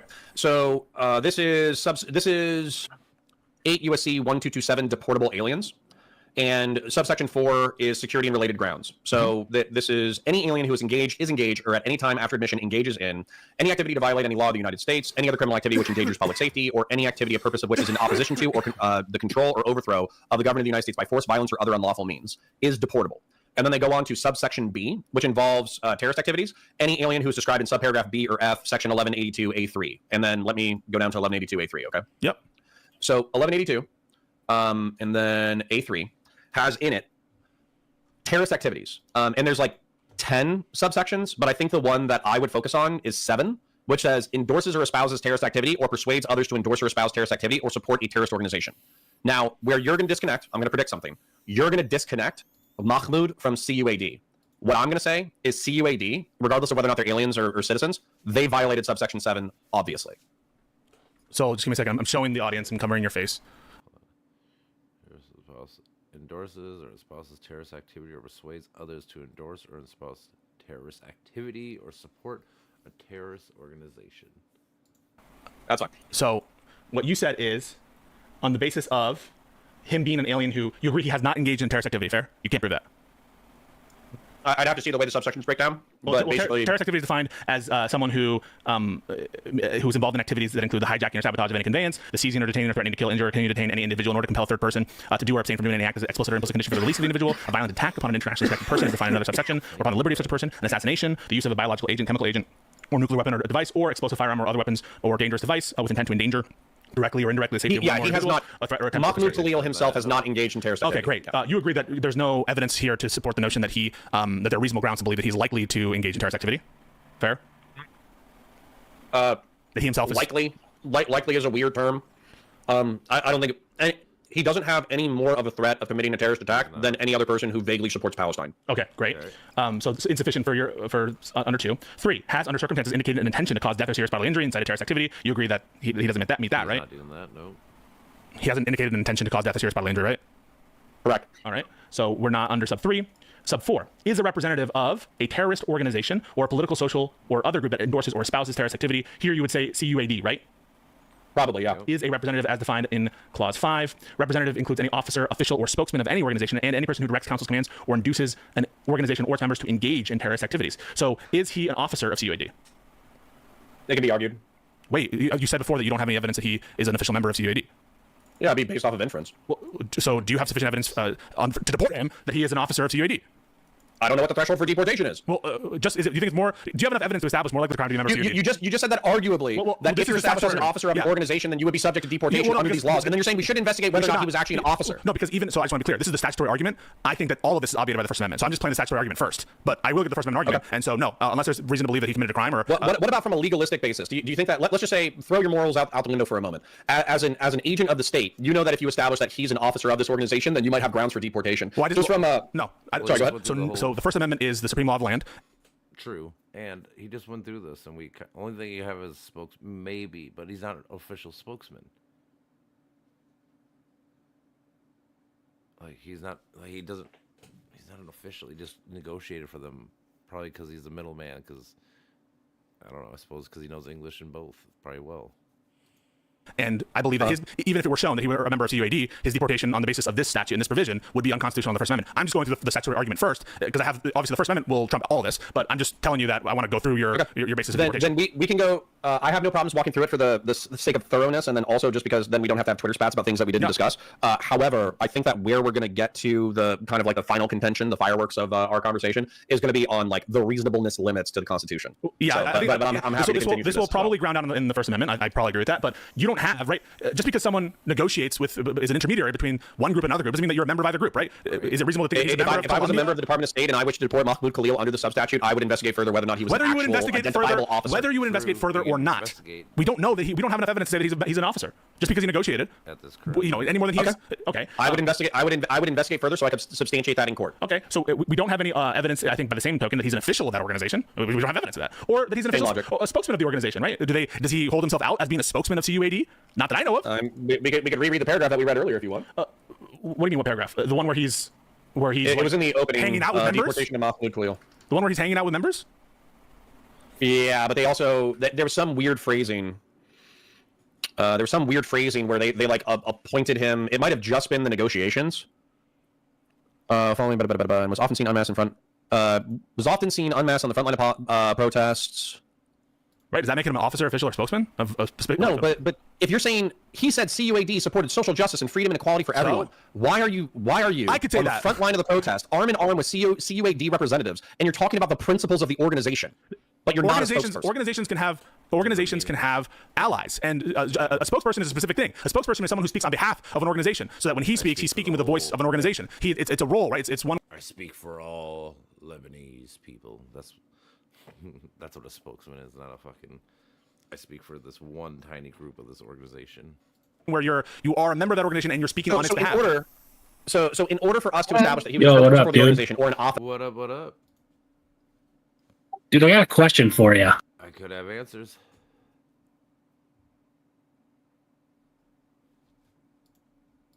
So, I'm not a big social media guy, right? Yep. But I've been watching these videos of these people making like this just weird concoctions of food and shit, right? Food, okay. And yesterday, it didn't really pop into my head until I saw somebody take a. What do they take?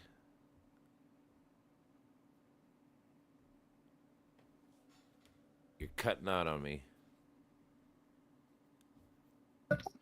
Can you hear me? I can for a second. You're cutting out again, or it must be. All right, give me a second here. It's all good. All right, so I've been watching some videos of people who are doing like weird mashups of food, right? Okay. And it didn't really dawn on me until yesterday when I saw a video of a person who took a slice of cucumber and put a bunch of sugar on it and was like, oh, this tastes just like watermelon. Cucumber and sugar? Yeah, so I'm like, how long have these people been ripping off fucking stoner food? Like, it's like literally just popped in my head. Like, who else would ever think of that shit? You know what I mean? That is fucking, dude. Yeah, you're not wrong, dude.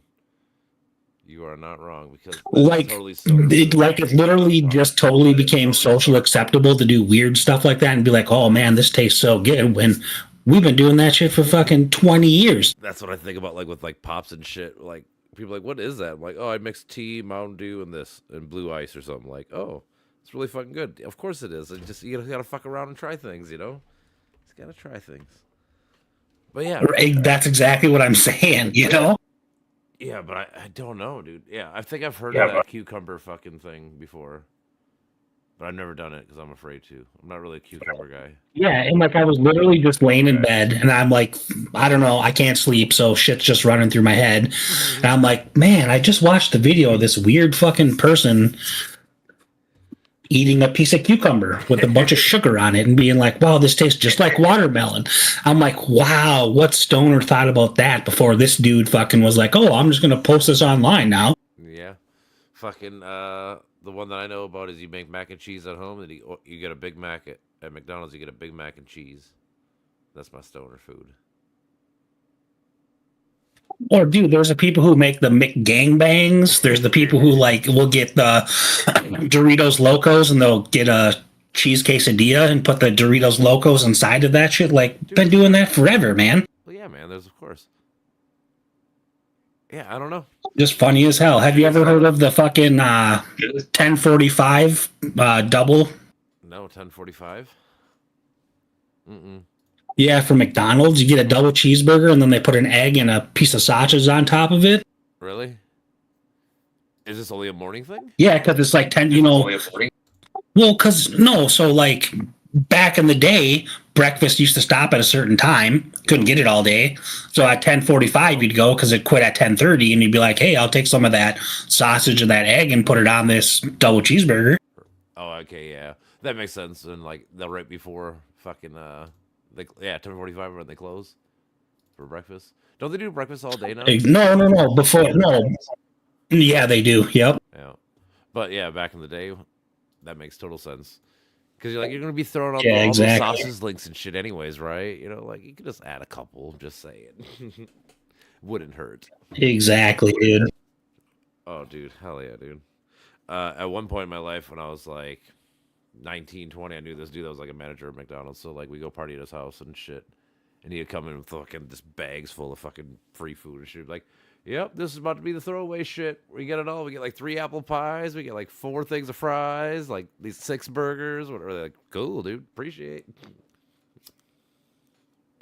And try. Oh yeah, I used to. Shit too. Yep, and I used to party with a dude who was a manager at Domino's. Mm-hmm. He'd come home with like 12 pizzas every day. He'd call him like, "What do you guys want?" I'm like, we'll take this and we'll take that and we'll take this. I'd be like, all right, dude. Right. He's like, I was doing pineapple pizza in the 90s before it was a thing. I was kidding. Exactly, dude. And like, I used to hang out with this dude named Craig, and he worked at Taco John's. Okay. He'd come home with like literally, dude, full bags of potato Lay's and cheese sauce. Oh, I know. Dude, it's great. Same thing when when Mindy got her D dub and I was driving her for like that year or whatever, dude, every day she'd be like, I'll make you a sandwich for you from, Subway, and it would always be just the awesome sandwich. It was like, oh my God. Like, this should be on the menu. She's like, yeah, this would be like a $20 sub. Like, still should be on the menu. Still should be on the menu. It's fucking good. No, dude, I love some Subway, man. Do you remember Quiznos, dude? That used to be my jam back in the day. It was good until like Amina worked there, and then I fucking ate it a lot. So then it lost its lust. But for like a while there, yeah, it was really good. They were they were the original toasters. The original toasted sub. Yeah, I'm saying they're the OGs technically. People forget. And it was just funny because I don't even know if they exist anymore. Right? Hell yeah. Like, I don't even know if Quiznos exists. So it's like, I wonder if they ran themselves out of business. Like with Subway and all that. So when I drove to Florida in February, I saw one. Okay, you did see one? So they technically are in business still? All right. Because like I said, I haven't seen one. And it might be somebody who wasn't like franchised, Yeah, probably. Or for all you know, it could be like the OG. This could have been like the original fucking store. Right? And I should have stopped, but I'm like, dude, I got 2 days to get to Florida. Don't got time, man. Right. Stopped at a lot of Waffle Houses and Cracker Barrels, man. There's so many goddamn Cracker Barrels down south, dude. Yeah, both those things are way down south. It's so weird how sure. It's so weird how we're so like regional with like some of our food and shit. It's like why can't you sell it here? Like I bet it would sell just as good up here. I don't know. I pick IHOP over Waffle House any day. Yeah, maybe. I mean, I honestly I like Denny's out of the bunch, but Denny's was kind of got under too. There's not many of them anymore. Yeah, I really used to like Perkins, just because they had like a burger and a shake for like $6 or $7. Yeah, back in dude. My favorite time was like when they used to have like the celebrity fucking specials and shit. Like, oh, this is the Rascal Flatts special, or this is the fucking Michael Jackson, whatever the fuck it was. Like, oh, cool. And there was always something original and awesome. I'm like, oh, this is what I'm talking about. Something different and new and good. Like, fuck, who would have thought? Right, for sure. And that's not what Waffle Houses are about. No, yeah. I'm saying I think a lot of I feel like they have the same 10 things on their menu forever, dude. That's what I'm saying. I think a lot of those big franchise people have lost like creativity with food and stuff. They're just like, we've been making this for 40, 50 years, whatever the fuck. This is what we're going to make for the next 55 years or whatever. It's like, no, sometimes make some new shit. It's good. It also changes up everyone's palate and shit, like, fuck. Well, you want to know what the crazy thing about those Waffle Houses too? Like, so they're on like the main interstate, right? But you could never get a semi in there to stop. Like, what the hell? Like, who's their clientele? I suppose locals. I mean, I guess Yeah, you need to fucking have better fucking outlets for the big ass trucks if you're trying to fucking, get some of them people because that's a lot of clientele, dude. Those truck stops make a lot of money. Right, for sure. Especially someplace that's open 24 hours a day, Yeah, that's what I'm saying. Those truckers is a lot of fucking business because it's literally all day. Like, throughout the whole day, literally all 24 hours, you might get random truckers stopping through and shit. Exactly, dude. I do agree. I don't know why.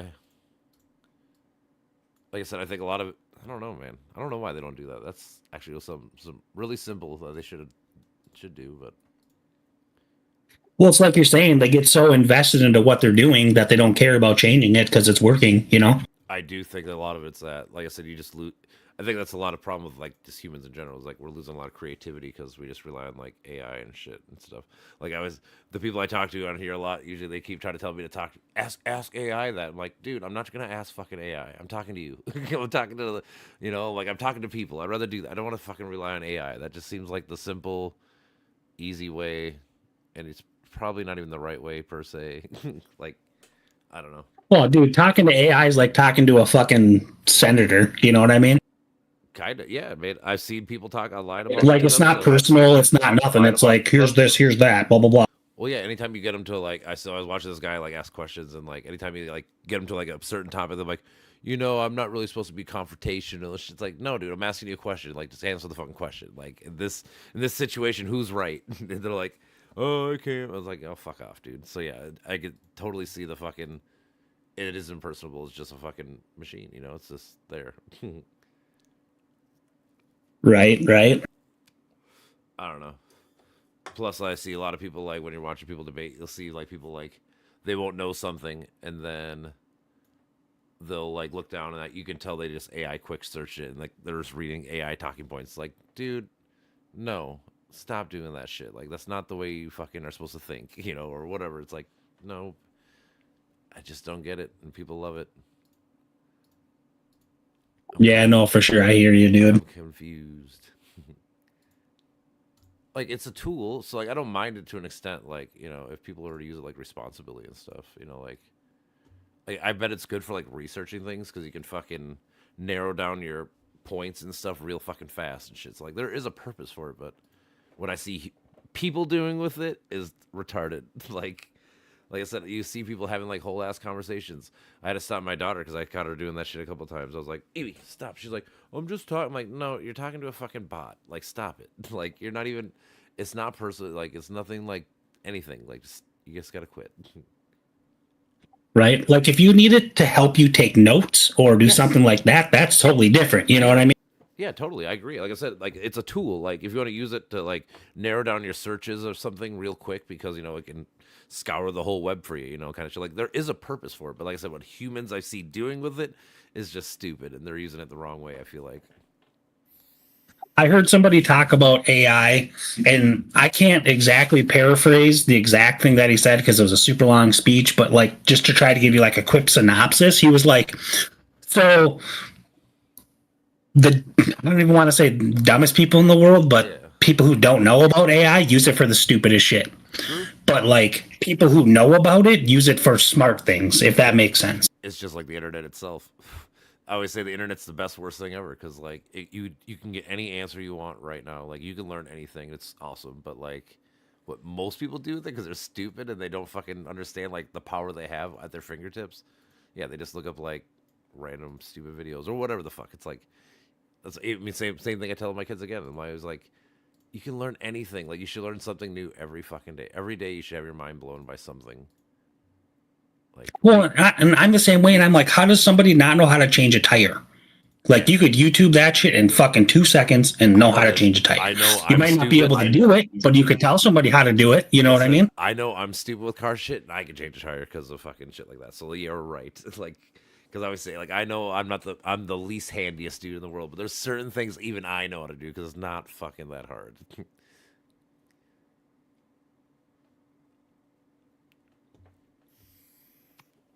Right. Yeah. Shit's just crazy to me, dude. Oh, I know.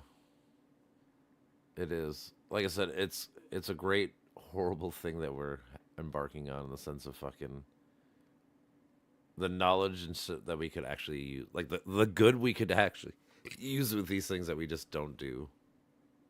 It's crazy to me. But like you said, like, smart people, yeah, dude, they're onto like quantum computing. Like once somebody solves that, dude, that's gonna be the next huge breakthrough.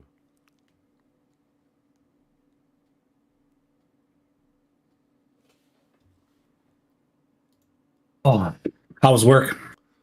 I didn't work today. I work tomorrow. Today was my Sunday. So. Well, I think I talked to you on Monday or Tuesday. Yeah, that's my Friday. Yeah, because on a Mondays I work a double, so it's always super long day. Yeah, that's gross. Oh, how's Maddie doing, dude? He's doing good. He's in Wisconsin still being sober and shit, so doing pretty good. He was here, that's really good. He was here in July for my mom's shit. That was the last time I seen him. Right. So he's trying to come by. Usually he tries to come around my dad's birthday, which is like end of June, July. So we'll see if he comes back into town again. Well, because you were saying he pretty much moved just to get away from it all, right? Yeah, that was the original reason for sure. Yeah, he met a former drug addict dude, whatever was clean, some internet thing, and then fucking the guy's like, well, if you want to fucking get clean, come out here. You don't gotta worry about doing drugs with me. First off, it's in bumfuck nowhere, so I mean, there's part of that, and then like I said, the dude's like super anti-drugs. So No, that's awesome. I think it's been like 2-3 years now. So he's back to his. Well, it's not an easy thing to do by yourself. By yourself, no. You need some kind of support. Because that's it's a mental drain. I feel like more like there's part of it's physical for sure. Like there's a physical addictions and shit, but like it's the mental fucking addiction that's almost impossible to get out of. Yeah. Well, so like for me, it's a little different because it's like just alcohol, but it's like every day in your head, it's like, can I get away with it today? You know what I mean? Yep.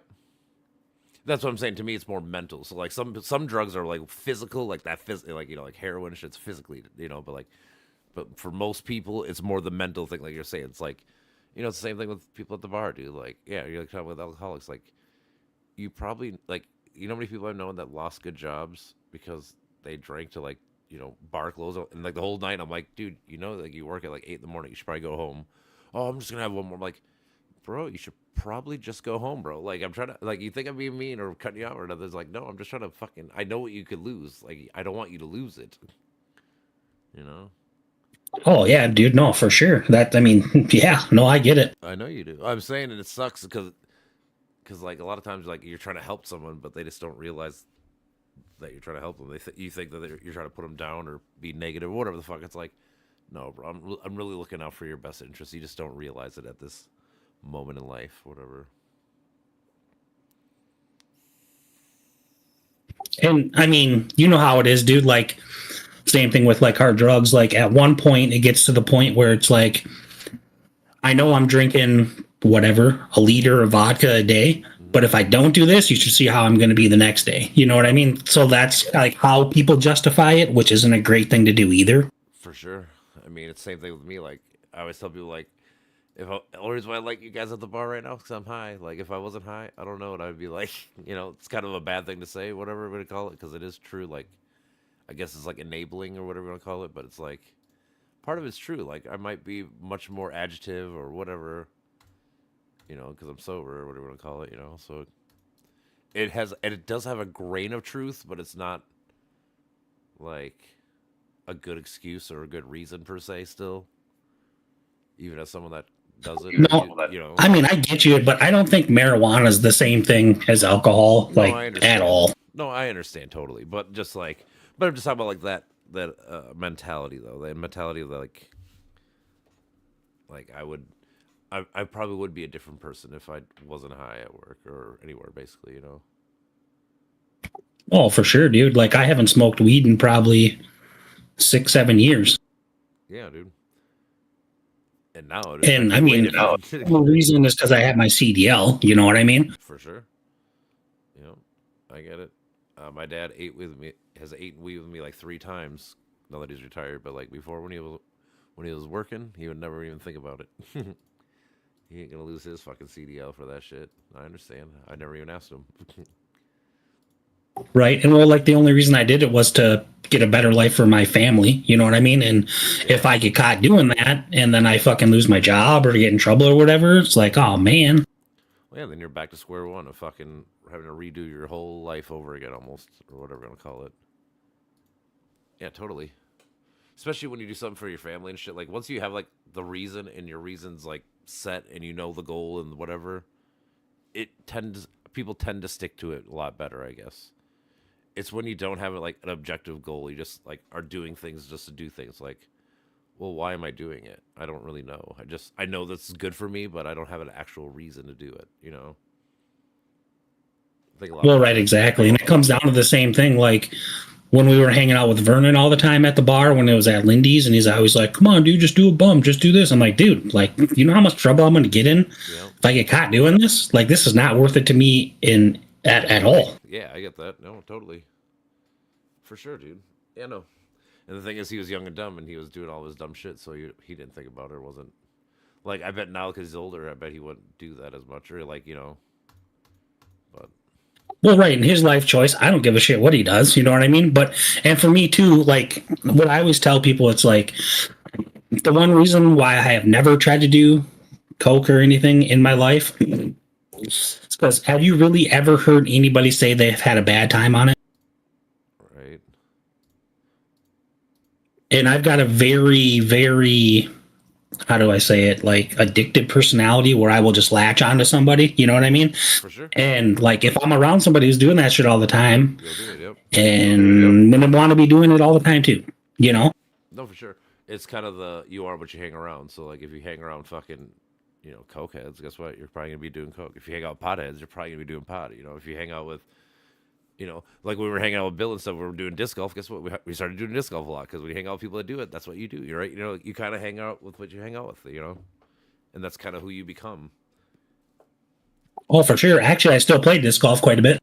I play maybe like 5 times. Yeah, I don't play as much as like because my course is like Zimmerman, which is not that good. It's all like par 3 simple shots, which is cool for like, you know, like accuracy and throwing, you know, precise shots. But like, because I live in Elk River, so I don't go to fucking Blue Ribbon anymore. I go there maybe like once a year now. Same as the other one. I thought there was another one fairly close to you. The next best one might be Becker, which is not too far away. I guess I want to go to like St. Cloud, which is not too far. It's like maybe like a half hour, 40 minutes at most. A half hour, I'm guessing. You can go to the 2 up there. So I mean, there's a couple up. At least if I go that way. But oh, there was one me and Paul went to a couple times, and he lives in Otsego, and I don't remember it being very far from his house. I'd have to look it up. yeah, I'm not sure.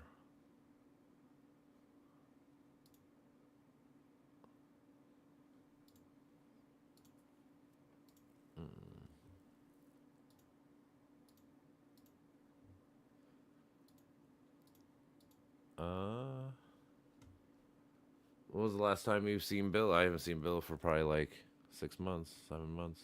He used to come and eat food once in a while. Probably longer than that for me, dude, to be honest. Okay, because I'll say he used to come in and eat food with me like on Mondays or whatever, one of those days. Eat a burger, but I haven't seen him for a while. It's probably been a couple years, man. He started drinking really hardcore too, and I just didn't want to be around it. Oh, I feel that.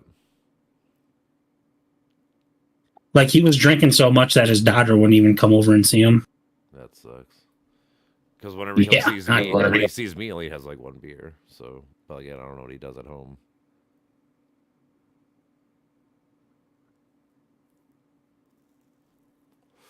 Yeah, I suppose it's like anything. It sucks when you see certain things tear down people. It's always hard to watch. Absolutely. Right. Fuck, man. It always... I just wish that people would realize that, like, long-term, these things aren't good. Like, I get, like, the short-term fixes and stuff, and I get it. Like... But like you're saying, kind of the thing with me is like when I made rules for myself, I looked up like, you know, like this drug does this effect, this, good, bad, whatever, right? And then I'd be like, all right, well, like this one sounds really bad. Maybe I'll do it like once a year at most, or you know, like I made my own rules, so I didn't fucking have to worry about like, it wasn't like a parent rule, it wasn't a law rule, it was like my own personal rule. That's kind of what kept me off being like a full-fledged druggie, I guess, because like I've done them and stuff, but like the reason why I don't do them every day or whatever is because of just looking at the information and stuff and realizing like you getting a pin-sized hole in your skull. Well, that's not good to do, right? So like I get that ecstasy is great, but I probably shouldn't do it a lot because it's not good for you long term. Or same as like meth. I like my teeth. Right. I like my teeth and shit. So why would I want to do this all the time? Because it doesn't sound like it's gonna work out for me. All that kind of shit. I think it's this course in Monticello, dude. That's not far from you, right? If it's in Monticello, then no. That's like probably like 15, 20 minutes. Yeah, I'm pretty sure that's where we went. All right, I'll have to look into it. Monticello, huh? I want to say it's called Montissippi Regional Park. Okay. Yeah, like I said, I don't know. Yeah, like I said, normally I go to fucking whatever I said. Zimmerman or Becker. But I could look that up. Yeah, and you would pass this one going to Becker. Oh, really? Mm-hmm. Yeah, because Becker's further west than Monticello.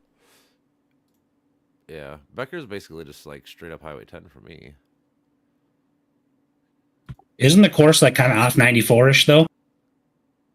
Oh yeah, 94. Is it not 94? I thought it was 10. Maybe it was 94. Well, because I know 94 will take you to like Big Lake and stuff. You just got to cross over a little bit. Well, see, like I'm right on Highway 10, so I can just take Highway 10 and go right to Big Lake too. So I mean, from where I'm at, I wouldn't need to go 94. Where is? Plus, you're like 2 miles from fucking 94.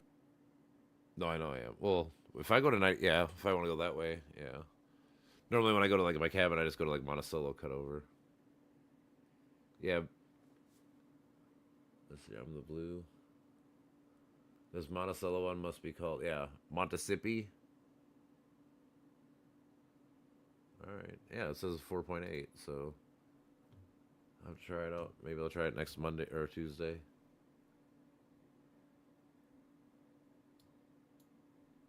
How old are your kids now? 10 and 13. Evie just turned 10 last month. Dang. Mm-hmm. Oh, don't worry. She always tells me, I'm a preteen. I'm a preteen dad. Okay. Oh, I bet. Knowing your woman, I can only imagine, dude. Yep. Oh, yeah. She's that movie 13. Not saying that's a bad thing. Like, it's a great thing to be opinionated and everything else. Don't get me wrong. Hey, I'd rather have her speak up than not. Don't be submissive. For sure. Don't take shit from people for no reason. She's a good person. She usually has a good heart and stuff, so I'm not too worried about her, at least right now. Right now, things are going all right with her. Adrian, he's starting to get, I think he's starting to learn, but he still tries to fuck around because he tries to be cool with people. He does a lot of peer pressure shit. Like, dude, these people The thing that bugs me the most is when all these kids are like, bro. It's like, dude, I'm not your fucking bro. Like, don't say that to me. Well, like I just try to tell him all the time, like, because he finally played football last year and stuff. Because it'd be like, like if a dude got did something in practice stupid, the whole team would run and shit. I'm like, see, Adrian, that's the whole point. It's like the same thing with your friends. Like, guess what? If your friends fuck up and they're your friends, they're your responsibility. You got to deal with it just as much as they are. Like, it's the same thought process. Like, I always try to tell them, like, you just got to make better choices sometimes. You got like, I know these people might seem cool or whatever, but guess what? Like, they rat you out the minute they can, or all that kind of shit. Like, they're not your friends; they're just using you or trying to make fun of you, whatever. That kind of shit. It's like they're not who you think they are. They're not your buddy. No, it takes a person a long time to understand who an actual friend is. True, and I'm saying he struggles with that sometimes. Like I said, he tries to fit in, does just stupid ass shit sometimes. Like, just don't, dude. You don't even have to do all that. Like, you're not even impressing who you think you're impressing. That's my whole point. It's like the people you think you're doing this for, they don't even give a fuck. They might like you for 1 minute, but like I said, the second shit hits a fan or whatever the fuck happens, they narc you out. They like all this shit happens. Like, they're not your real friend, bro. Well, that's funny too, because man, I remember when he was little, wasn't he a shy kid? Kinda, yeah. But like, since we moved here, there's a lot more kids and stuff, so he's in a lot. There's way more interactions. Like our neighborhood. Yeah, like well, 8 I think, kids. dude, the last time I probably saw him, he was like 5-6 years old, man. Like maybe at the most. Yeah, I'm saying probably when we went to your house in Champlin. Was probably the last time you saw him. Maybe, I don't know. Did you go? No, the last time I saw him is I came up to your cabin with it was you, Evie, and Adrian. Yep, and the doggo, because Brianna was out of town. Yep. So I took him up. Yep, I remember that. Yeah, I don't know. What was that, like 3 years ago? 2 years ago? I don't even know.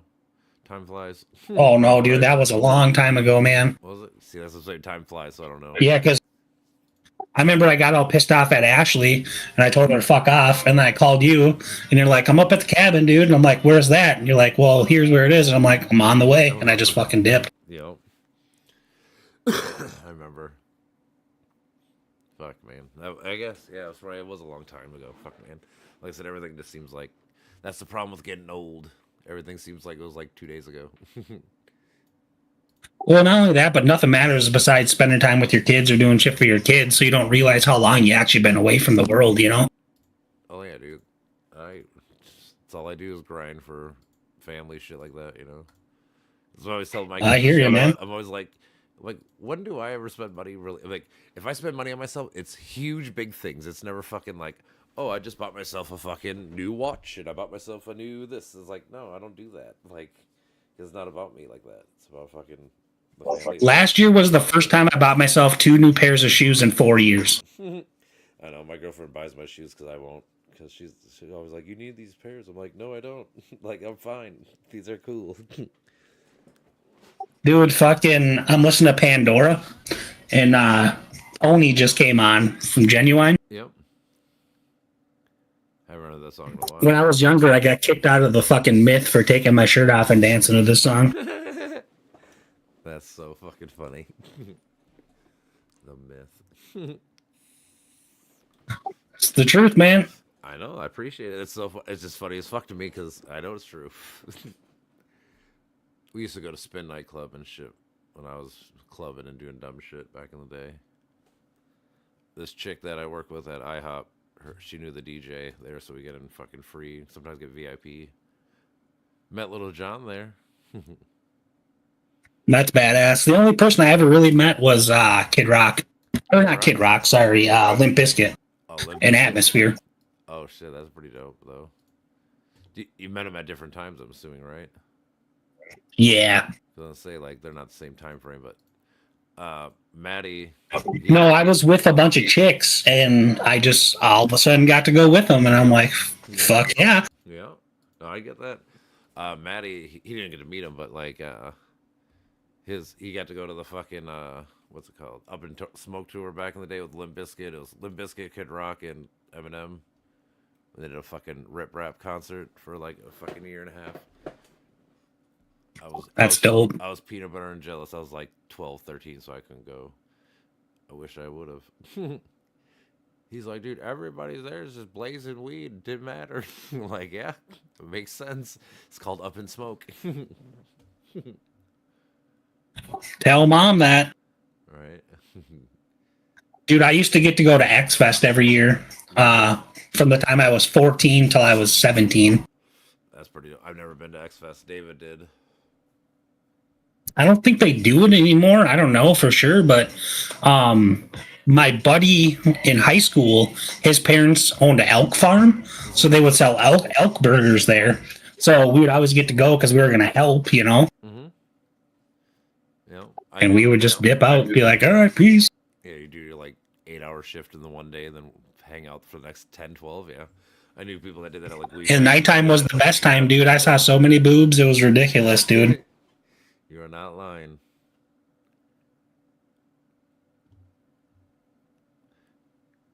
Yeah, when we went to Wii Fest and shit like that, we had swim up pools, so we'd always try to have chicks and people come to our fucking area instead of hitting on and running around trying to find people. It's like, no, let's just fucking make them come to us. It'll just be easier that way. Oh, for sure.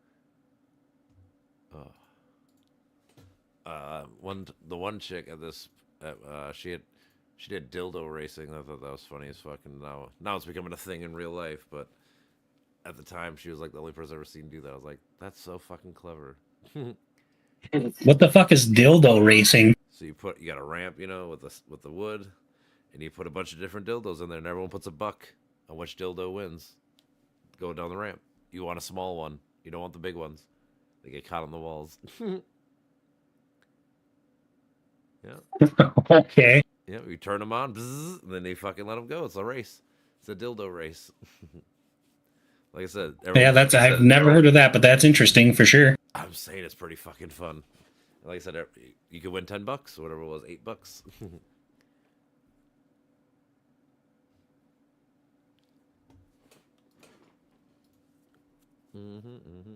Up by my cattle. Dude, I think I gotta get back on my trazodone, dude.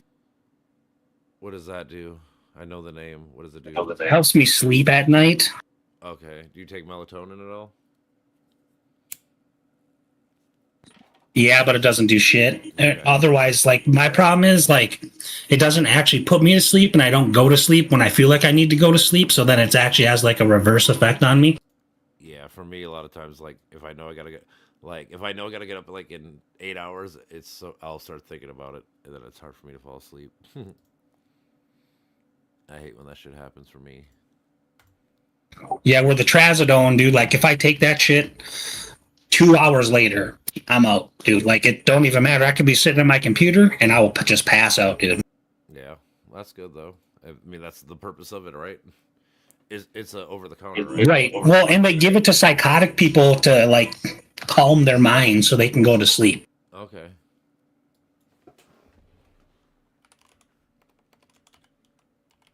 Is it over the counter? Or you gotta get a prescription. You got to get a prescription. Okay. Which I have one. I haven't got it filled for A while. like a year. Mm-hmm. I get that. Because I was doing really good without it for quite a while, and then all of a sudden my body's just like, nah, I don't think we're gonna sleep anymore. So like normally I wake up at like 5 o'clock and I'm up till like 2, and then I sleep till 5, and then I'm up till 2 again. Oh, you keep waking up? Well, I mean, I start work at 6. Yeah. So like, no, I just can't sleep. Like I'll just lay in bed with my eyes wide open, dude. Like I just can't sleep. So you never fall asleep when you say you go back to bed. You're not actually going back to you're just basically zombified or whatever you want to call it, like sitting there with not moving kind of thing. Pretty much. And like I thought, like turning the TV off would help, or keeping the TV on would help, or just having a little bit of music would help, but literally nothing helps, dude. It's crazy right now. That does suck. Like I said, for me, it's when my mind races. I usually have the TV on, so it turns my mind off. So I just pay attention to whatever, some video I've watched 100 times, that or a movie. Yeah, no, and I tried that too, but like I have to find something that doesn't have like the bright white light. Otherwise, that keeps me up too. It's just weird. Why don't you try putting your phone like face down and put like a video on that you just want to listen to and go to bed that way? No, I'll do that. So I've got my desktop is like literally right next to my bed. So like I'll do like a podcast or something on my desktop. Yep. But then normally I get invested in that shit, and I'm like, fuck, like I should put something on that I haven't listened to, or that I have listened to a bunch of times. That's what I do. I listen to like the same like 8 videos. If I don't watch a movie to fall asleep, it's like the same 8 videos. I've seen this 3-hour video 100 times. I don't need to listen to it. I just listen to like a quarter of it, and by the quarter of it, I'm hopefully in bed. I can tell when I'm having a hard time falling asleep because I'll be also to listen. I'm like, why am I hearing this part of this podcast? I should not be asleep. I should be asleep by now. It'll piss me off. Right, and see, and then that's kind of my problem too. It's because it's like, wow. So I know I just went to bed at 12, and I've been listening to this shit for 2 hours now, and I know it's been 2 hours. Yep. It's like, oh man, like it just, I don't know, man. I think I need to like look at something for anxiety for sleeping. Like I don't have normal anxiety at all. I'm pretty chill all the time. But yeah, sleep anxiety, we're gonna call it.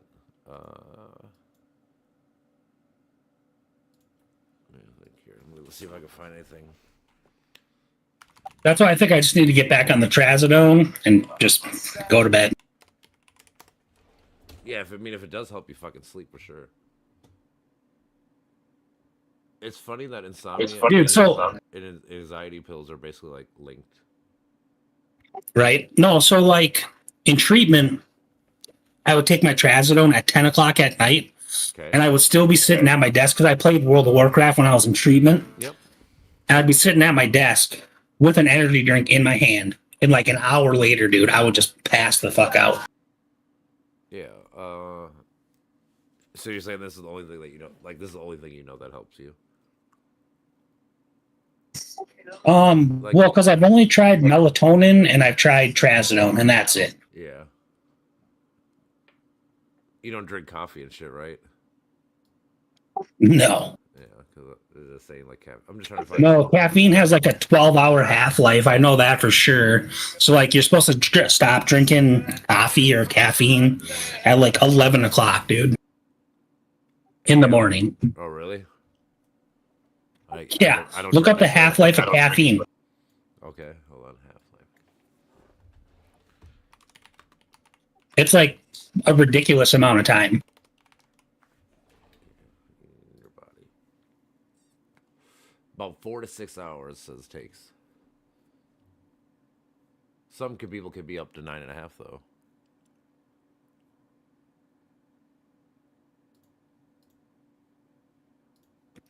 Yeah, and I mean, it all depends on how much you're talking about too. For sure. Well, that's what I'm saying. That's why I said it can. But take up to that's a long time. Yeah. Yeah, these people say peaks at 5 hours normally. Right? No, it's crazy. It is kind of crazy. I guess I don't drink Dude, coffee, so I don't. Dude, listen to this. So when I was in treatment, right, there was this dude. I call him Turbo. The dude drank 22 cups of coffee a day. Oh my god, was he like a fucking? Was he a drug addict like that? Like a meth head or something? Like where he needed that up? Do we know, or he just? I don't know. No, he smoked. I want to say it was opium. Oh, which is funny because that's a downer. Opposite what I would have thought. Like I said, I would have thought he would have been an upper guy. Is that what the Hmong's smoke is? Opium? Yeah, that's Asian. It comes from Asia area. Yeah. That's what it was. It was definitely opium. Yeah, I'm saying normally it's a chill downer kind of drug. It's not usually an upper. So that's what I'm saying. It's kind of weird, but people are different sometimes. Right. Well, and those people think that like that shit cures a lot of illness too. It's pretty crazy the stuff he was telling me. I'm like, whoa, what? The thing is, like anything, I bet it's like small dosages and stuff is probably fine. Like. But once you start abusing it, it's like anything else. It's not doing what it's intended to do now. No, for sure. So it probably does help you a lot with a lot of things if you use it right. But might make you forget about it till you're better anyways. Sometimes it'd be like that for them too, yeah. But the thing is, in general, I feel like all these things, a lot of them are just mental illness in the sense we gotta fucking. There's a reason why people are doing what they do with like drugs and whatever. Like, I don't think people just wake up and go, "I'm gonna do this today." It's more like it's usually like your life sucks, whatever, something mental where you need to cope with something and you got to figure it out. We got to get better as a society of fucking helping people do that and figure it out and help pinpoint the actual issues instead of just running from them or whatever. Right. And like a lot of people be like, oh, you need to go to, a psychiatrist and figure this out. And it's like, well, they don't know shit. And we'll go to a doctor and have them figure it out. Well, all a doctor's going to do is prescribe you pills like they do for anything. The doctor really doesn't know shit about the human body, man. Like if you're sick, they could be like, oh, take this and it'll make you feel better. Right. But if you actually want to like lose weight or anything productive with your life, they don't know shit about that, I mean, they know some, but the thing is, it's hard to even like. Not really. Some of it. I mean, maybe not everything, but I mean, like, well, also the thing is with like a foot and ankle doctor knows a lot about foot and ankles, I suppose, not the rest of the body or whatever. Like, even like a brain surgeon. Well, that's what I mean. If you're sick or you broke a bone, yeah, doctor's gonna know all about that. Don't get me wrong. Yeah. Well, I'm saying I feel like I don't think us as society has been working on mental health a lot, and like it's a new thing for us. I feel like we'll get there, but I don't know. The biggest problem with the U.S. and our health system, dude, is we're in it for money. Totally, that is. We're really not in it to make anybody better. We're in it to make money. No, that is totally. For-profit shit's always fucking bad, especially with healthcare. It's like, why? Yeah, I tell people this all the time. The thing I was telling you about Alzheimer's, dude. Like, come on, man. Yeah. Everybody else calls that shit like stage 4 diabetes or whatever, but not the United States. It's Alzheimer's here, and it needs a whole different cure than what everybody else in the entire world does. Yeah, there's a lot of things that are fucked up. Like I said, I always tell people this, so it's the government technically that subsidizes like college and shit to come up with new drugs or new whatever, right? But then they give that new drug or whatever to a private company. Now the private company gets to make money off it instead of fucking just letting it be cheaper or whatever because it was government made. Like the government's not trying to make money like a private company would per se. You know, like I don't get why people don't realize that or notice that. I don't know. I mean, I get that too, but I mean, it just kind of goes back to think of why they want those private companies to make all that money. You know what I mean? No, I know. I'm saying, but we should cut the private company out. I'm saying, like, it shouldn't be privatized. Like, if we, the people, are subsidizing this new drug to be made, well, then I shouldn't be fucking having to pay an arm and a leg for the fucking drug when I need it later in life. You know, like, I help make it. You know, like, I help subsidize this thing. Like, I don't know why I gotta pay a premium on this fucking item.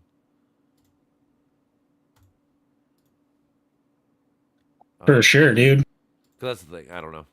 I just know that we spend more than everyone else in healthcare, and we have some of the worst healthcare. So there's got to be what we're doing is not the correct way of doing it. We got to have a better way. I don't know what it is per se, but what we're doing is not right.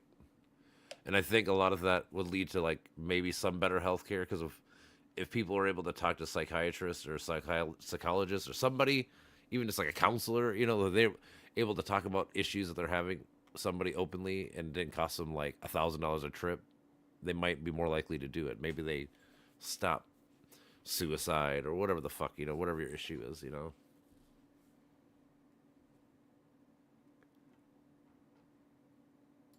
Right? Because like just for me to go to the treatment I went to was $6,000. Yeah, I know. And what, were you there for like a week or two? No, 30 days. Okay. Well, it's actually better than I thought because I was like in 30 days it might cost you like $10,000.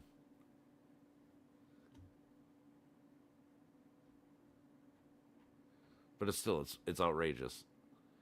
And the whole thing is like you have to spend and do all that just to make yourself better, you know, like people shouldn't have to decide between living life like mentally, physically bright versus fucking having to fucking pay bills and shit. That's a bad choice people shouldn't be forced to make.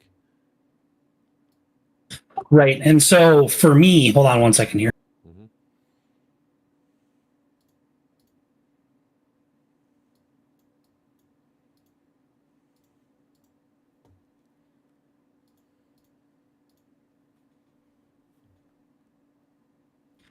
The only reason like I really had no problem doing it because I did like a bunch of research online and like you can have some pretty bad withdrawals from alcohol or most drugs that'll put you into seizures or whatever, you know? Yep.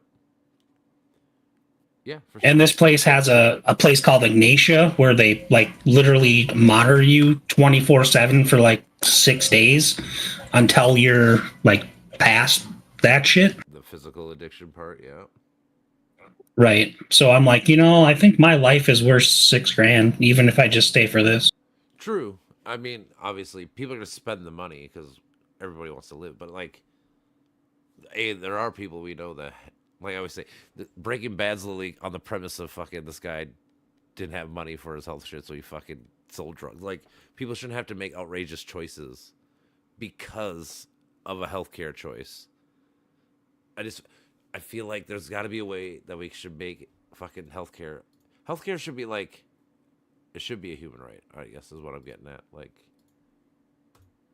we should have the right to life, right? That's kind of one of the main tenets and core principles of, especially being America in general. I don't know.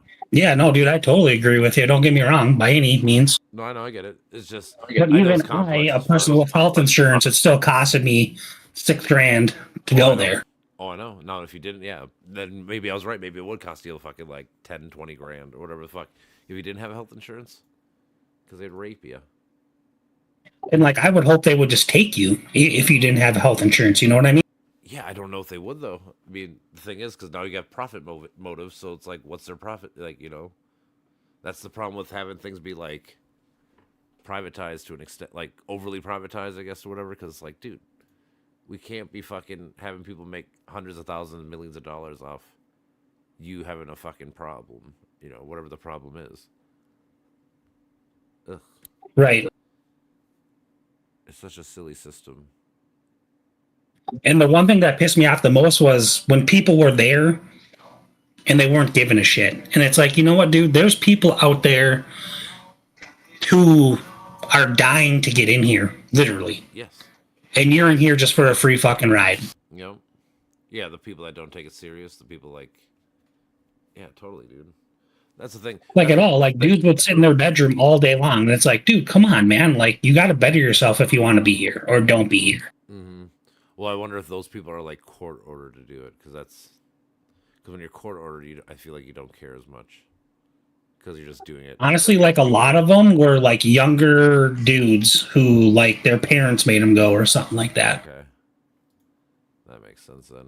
Because like I said, like, I bet if you go there because you want to go there because of, you know, like, you know, you have a problem or whatever the fuck, like, you're going to be much more successful at it than somebody forcing you to go.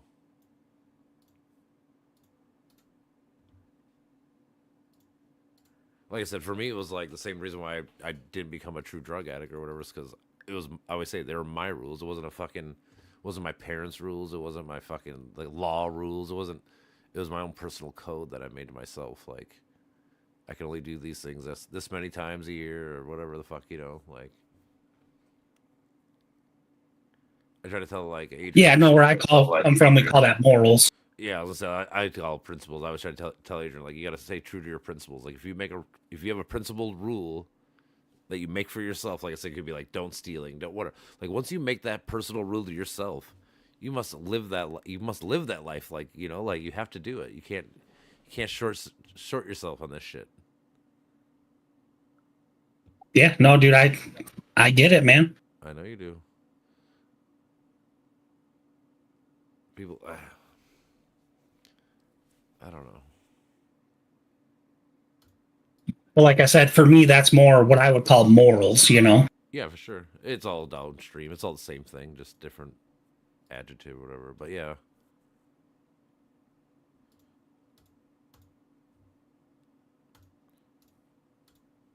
Because, yeah, I try to stress that to him a lot, that fucking, you should have thoughts and feelings about certain things, and it shouldn't be dictated by anybody else. Like, nobody should tell you that, you know, this is wrong or whatever it is. Like, you should kind of just know this, you know, like, and you got to make your own, like you said, you got to make your own rules, your own fucking things.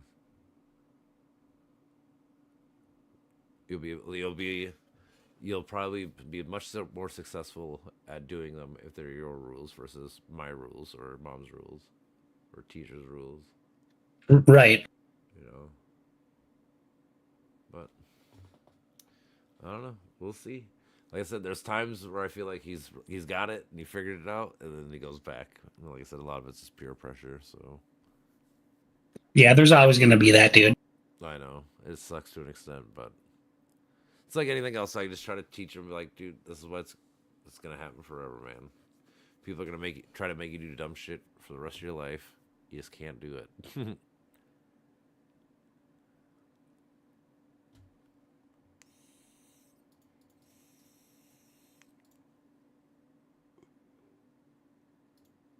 You really just got to explain to him the difference between morals and goals, man.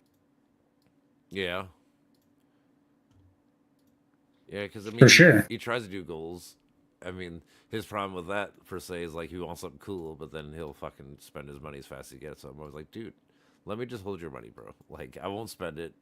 And like when you want something like that big thing you keep saying you want, you can actually get it. You know, like he's a you can tell he's a total modern kid where it's all about now instead of fucking like, hey man, you have to earn this shit. It's gonna take a while. Like, you gotta. Dude, kids nowadays have no perspective on money. I'm gonna tell you. I know, so I'm saying that kind of shit. I agree. What's that? I agree that they have no perception of money and stuff like that. Sorry, I just was lagging real hard there. I know, you said something that I stopped. That's why I said something. But Yeah, it's money. Like I said, to me, it's all about just you gotta understand. You gotta wait sometimes. Like you want something cool, that's fine, cool, but you have to wait. You're not gonna get it just right now because you want it. You know, like it's not how the world works. That kind of shit.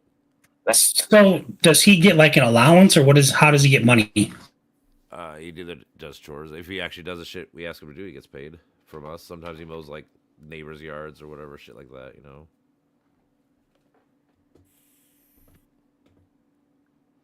Yeah. So, man, this is going to be like total new age stuff, but make him pay like $5 rent a week. Yeah, I thought about doing something like that too. And it's not being mean; it's just teaching them life, how life is. You know. For sure. No, like I said, I mean, we thought about doing something like that, something similar. Cause like if she has to ask him like 20 billion times to like clean something up or whatever, like don't do this, and he's like, well, guess what? Until you pay me, this is not. You don't have no say. Like I don't know what makes you think that you can talk back to your mom about it. It's like if she asks you to clean your room. Well, guess what? Now you're gonna, like, as I always tell them, like, now you're losing your shit. Like, you don't get to play in your PS5 and shit. Like, no, you get to sit there and be bored all day because you fucking around and don't listen. For sure. Damn it! I can't believe we lost that Battlegrounds. Mm.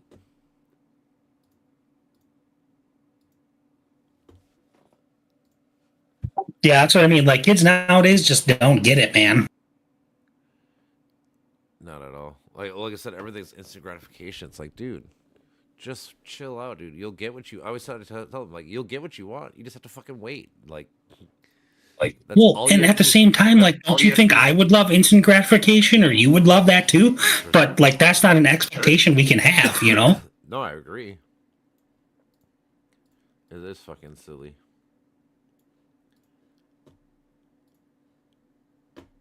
That's why I try to tell them, like, dude, do you ever see me buy fucking, like, how often do I buy, like, new games or whatever? Like, I tell them, like, if I buy something, it's because it's a big thing that I fucking have been waiting for a year or whatever, you know, like, a long time. It wasn't just I fucking spur of the moment want it. Even if I do fall for, like, spur of the moment, like, I'll hear or do something, even then, like, I'll research about it for, like, 2 to 3 weeks, a month before I even, like, pull the trigger.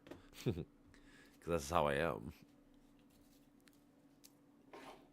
Yeah, no, like the only spur of the moment shit I buy is stuff that my kids are like, oh, hey, I need shoes, or I need this, or I need that. Yeah. You know what I mean? Like, that's it. Yeah, I'm saying that's need stuff. I'm talking about like spur, like me and Brianna's. We're going on. Like I said, we're going to Europe soon. Like it was kind of spur of the moment, but like I still took like 2 months to research everything. To like, do I really want to do this? Is it really worth it? This. I'm like, all right, let's just fucking do it. We want to go to Europe. This is the best way to go see everything. Like, let's just do it. Well, and that's not even spur of the moment, dude. I could save up $3,000 in a month, easy. Yeah. Well, for Europe. I mean, I don't know how much a cruise is, but like the Disney cruise that I went on, this last one was like $3,200 for all inclusive for me and 2 kids. Yeah, like I said, because it's Europe. Basically, because of the flight, it's like $7,000, almost everything, plus the excursions and shit. I'm saying that's like everything. Yeah, no, and that's not bad. No, not for Europe. Like obviously, if I want to stay somewhere close, you know, like if I want to go to like the Bahamas and stuff, it'd have been way cheaper. But she said that's how it kind of started. She said something about like going to Italy. I was like, huh. Let's think about this. And then I started reading. I'm like, you know what? Let's just fucking do it. Like we can go to these 3 places and fucking see a bunch more, and fuck yeah. Because how long is the cruise? 7 days, 8 days technically. 8th day morning you leave. Yeah, see, because mine was only 3 days. Yeah.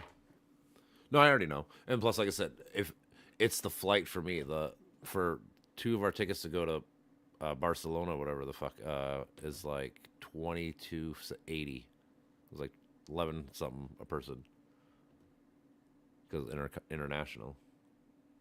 I've never flown international. And honestly, that's really more spur of the moment than a cruise. You know what I mean? Like that's what, like, you couldn't watch and wait for it to go down. You're like, nope, I need it these dates. You know what I mean? I did watch for like a week because I had this little thing to upgrade or like tell me about shit, whatever. But even then, I got lucky, so I bought my tickets, whatever. I think it was like March 28th, And then within 4 days, those tickets that I bought for 22, whatever it was, went up to like $5,000. I was like, Jesus Christ! Thank God I bought them when I fucking did. No shit. Like, yeah, dude. Now they kind of gone back down in price, so they're back down to regular price. But I was just like, Jesus Christ, dude. It's so crazy. It's like watching the stock market. Like, go up, go down, go up, go down. Like, all right. See, if the cruise ends up being cool, I might buy another cruise because they're saying like it's cheapest if you buy it on the deck again or when you're there. But it'd be like a year in advance or 2 years. Also, for like Disney ones, all you have to do is put like 100. I think it was $200 down. Yep. And then you have a year to cancel it. So it's like, well, yeah, I think I'll just put $100 or $200 down. Like, why wouldn't you? Yeah, I get it. Well, instead of that, maybe we'll go on a double cruise with the kids and stuff. We can go to Royal Caribbean. You get free kids. It's not as cool for kids in the sense because it's not Disney. Obviously, Disney's always gonna be fucking way cooler for kids. But in general, it's still a good time.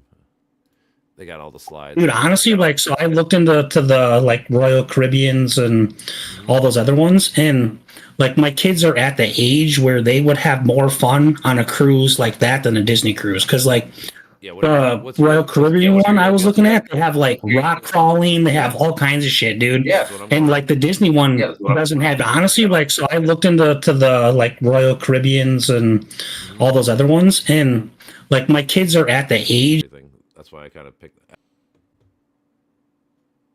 10:30, 20 somewhere around that range. Then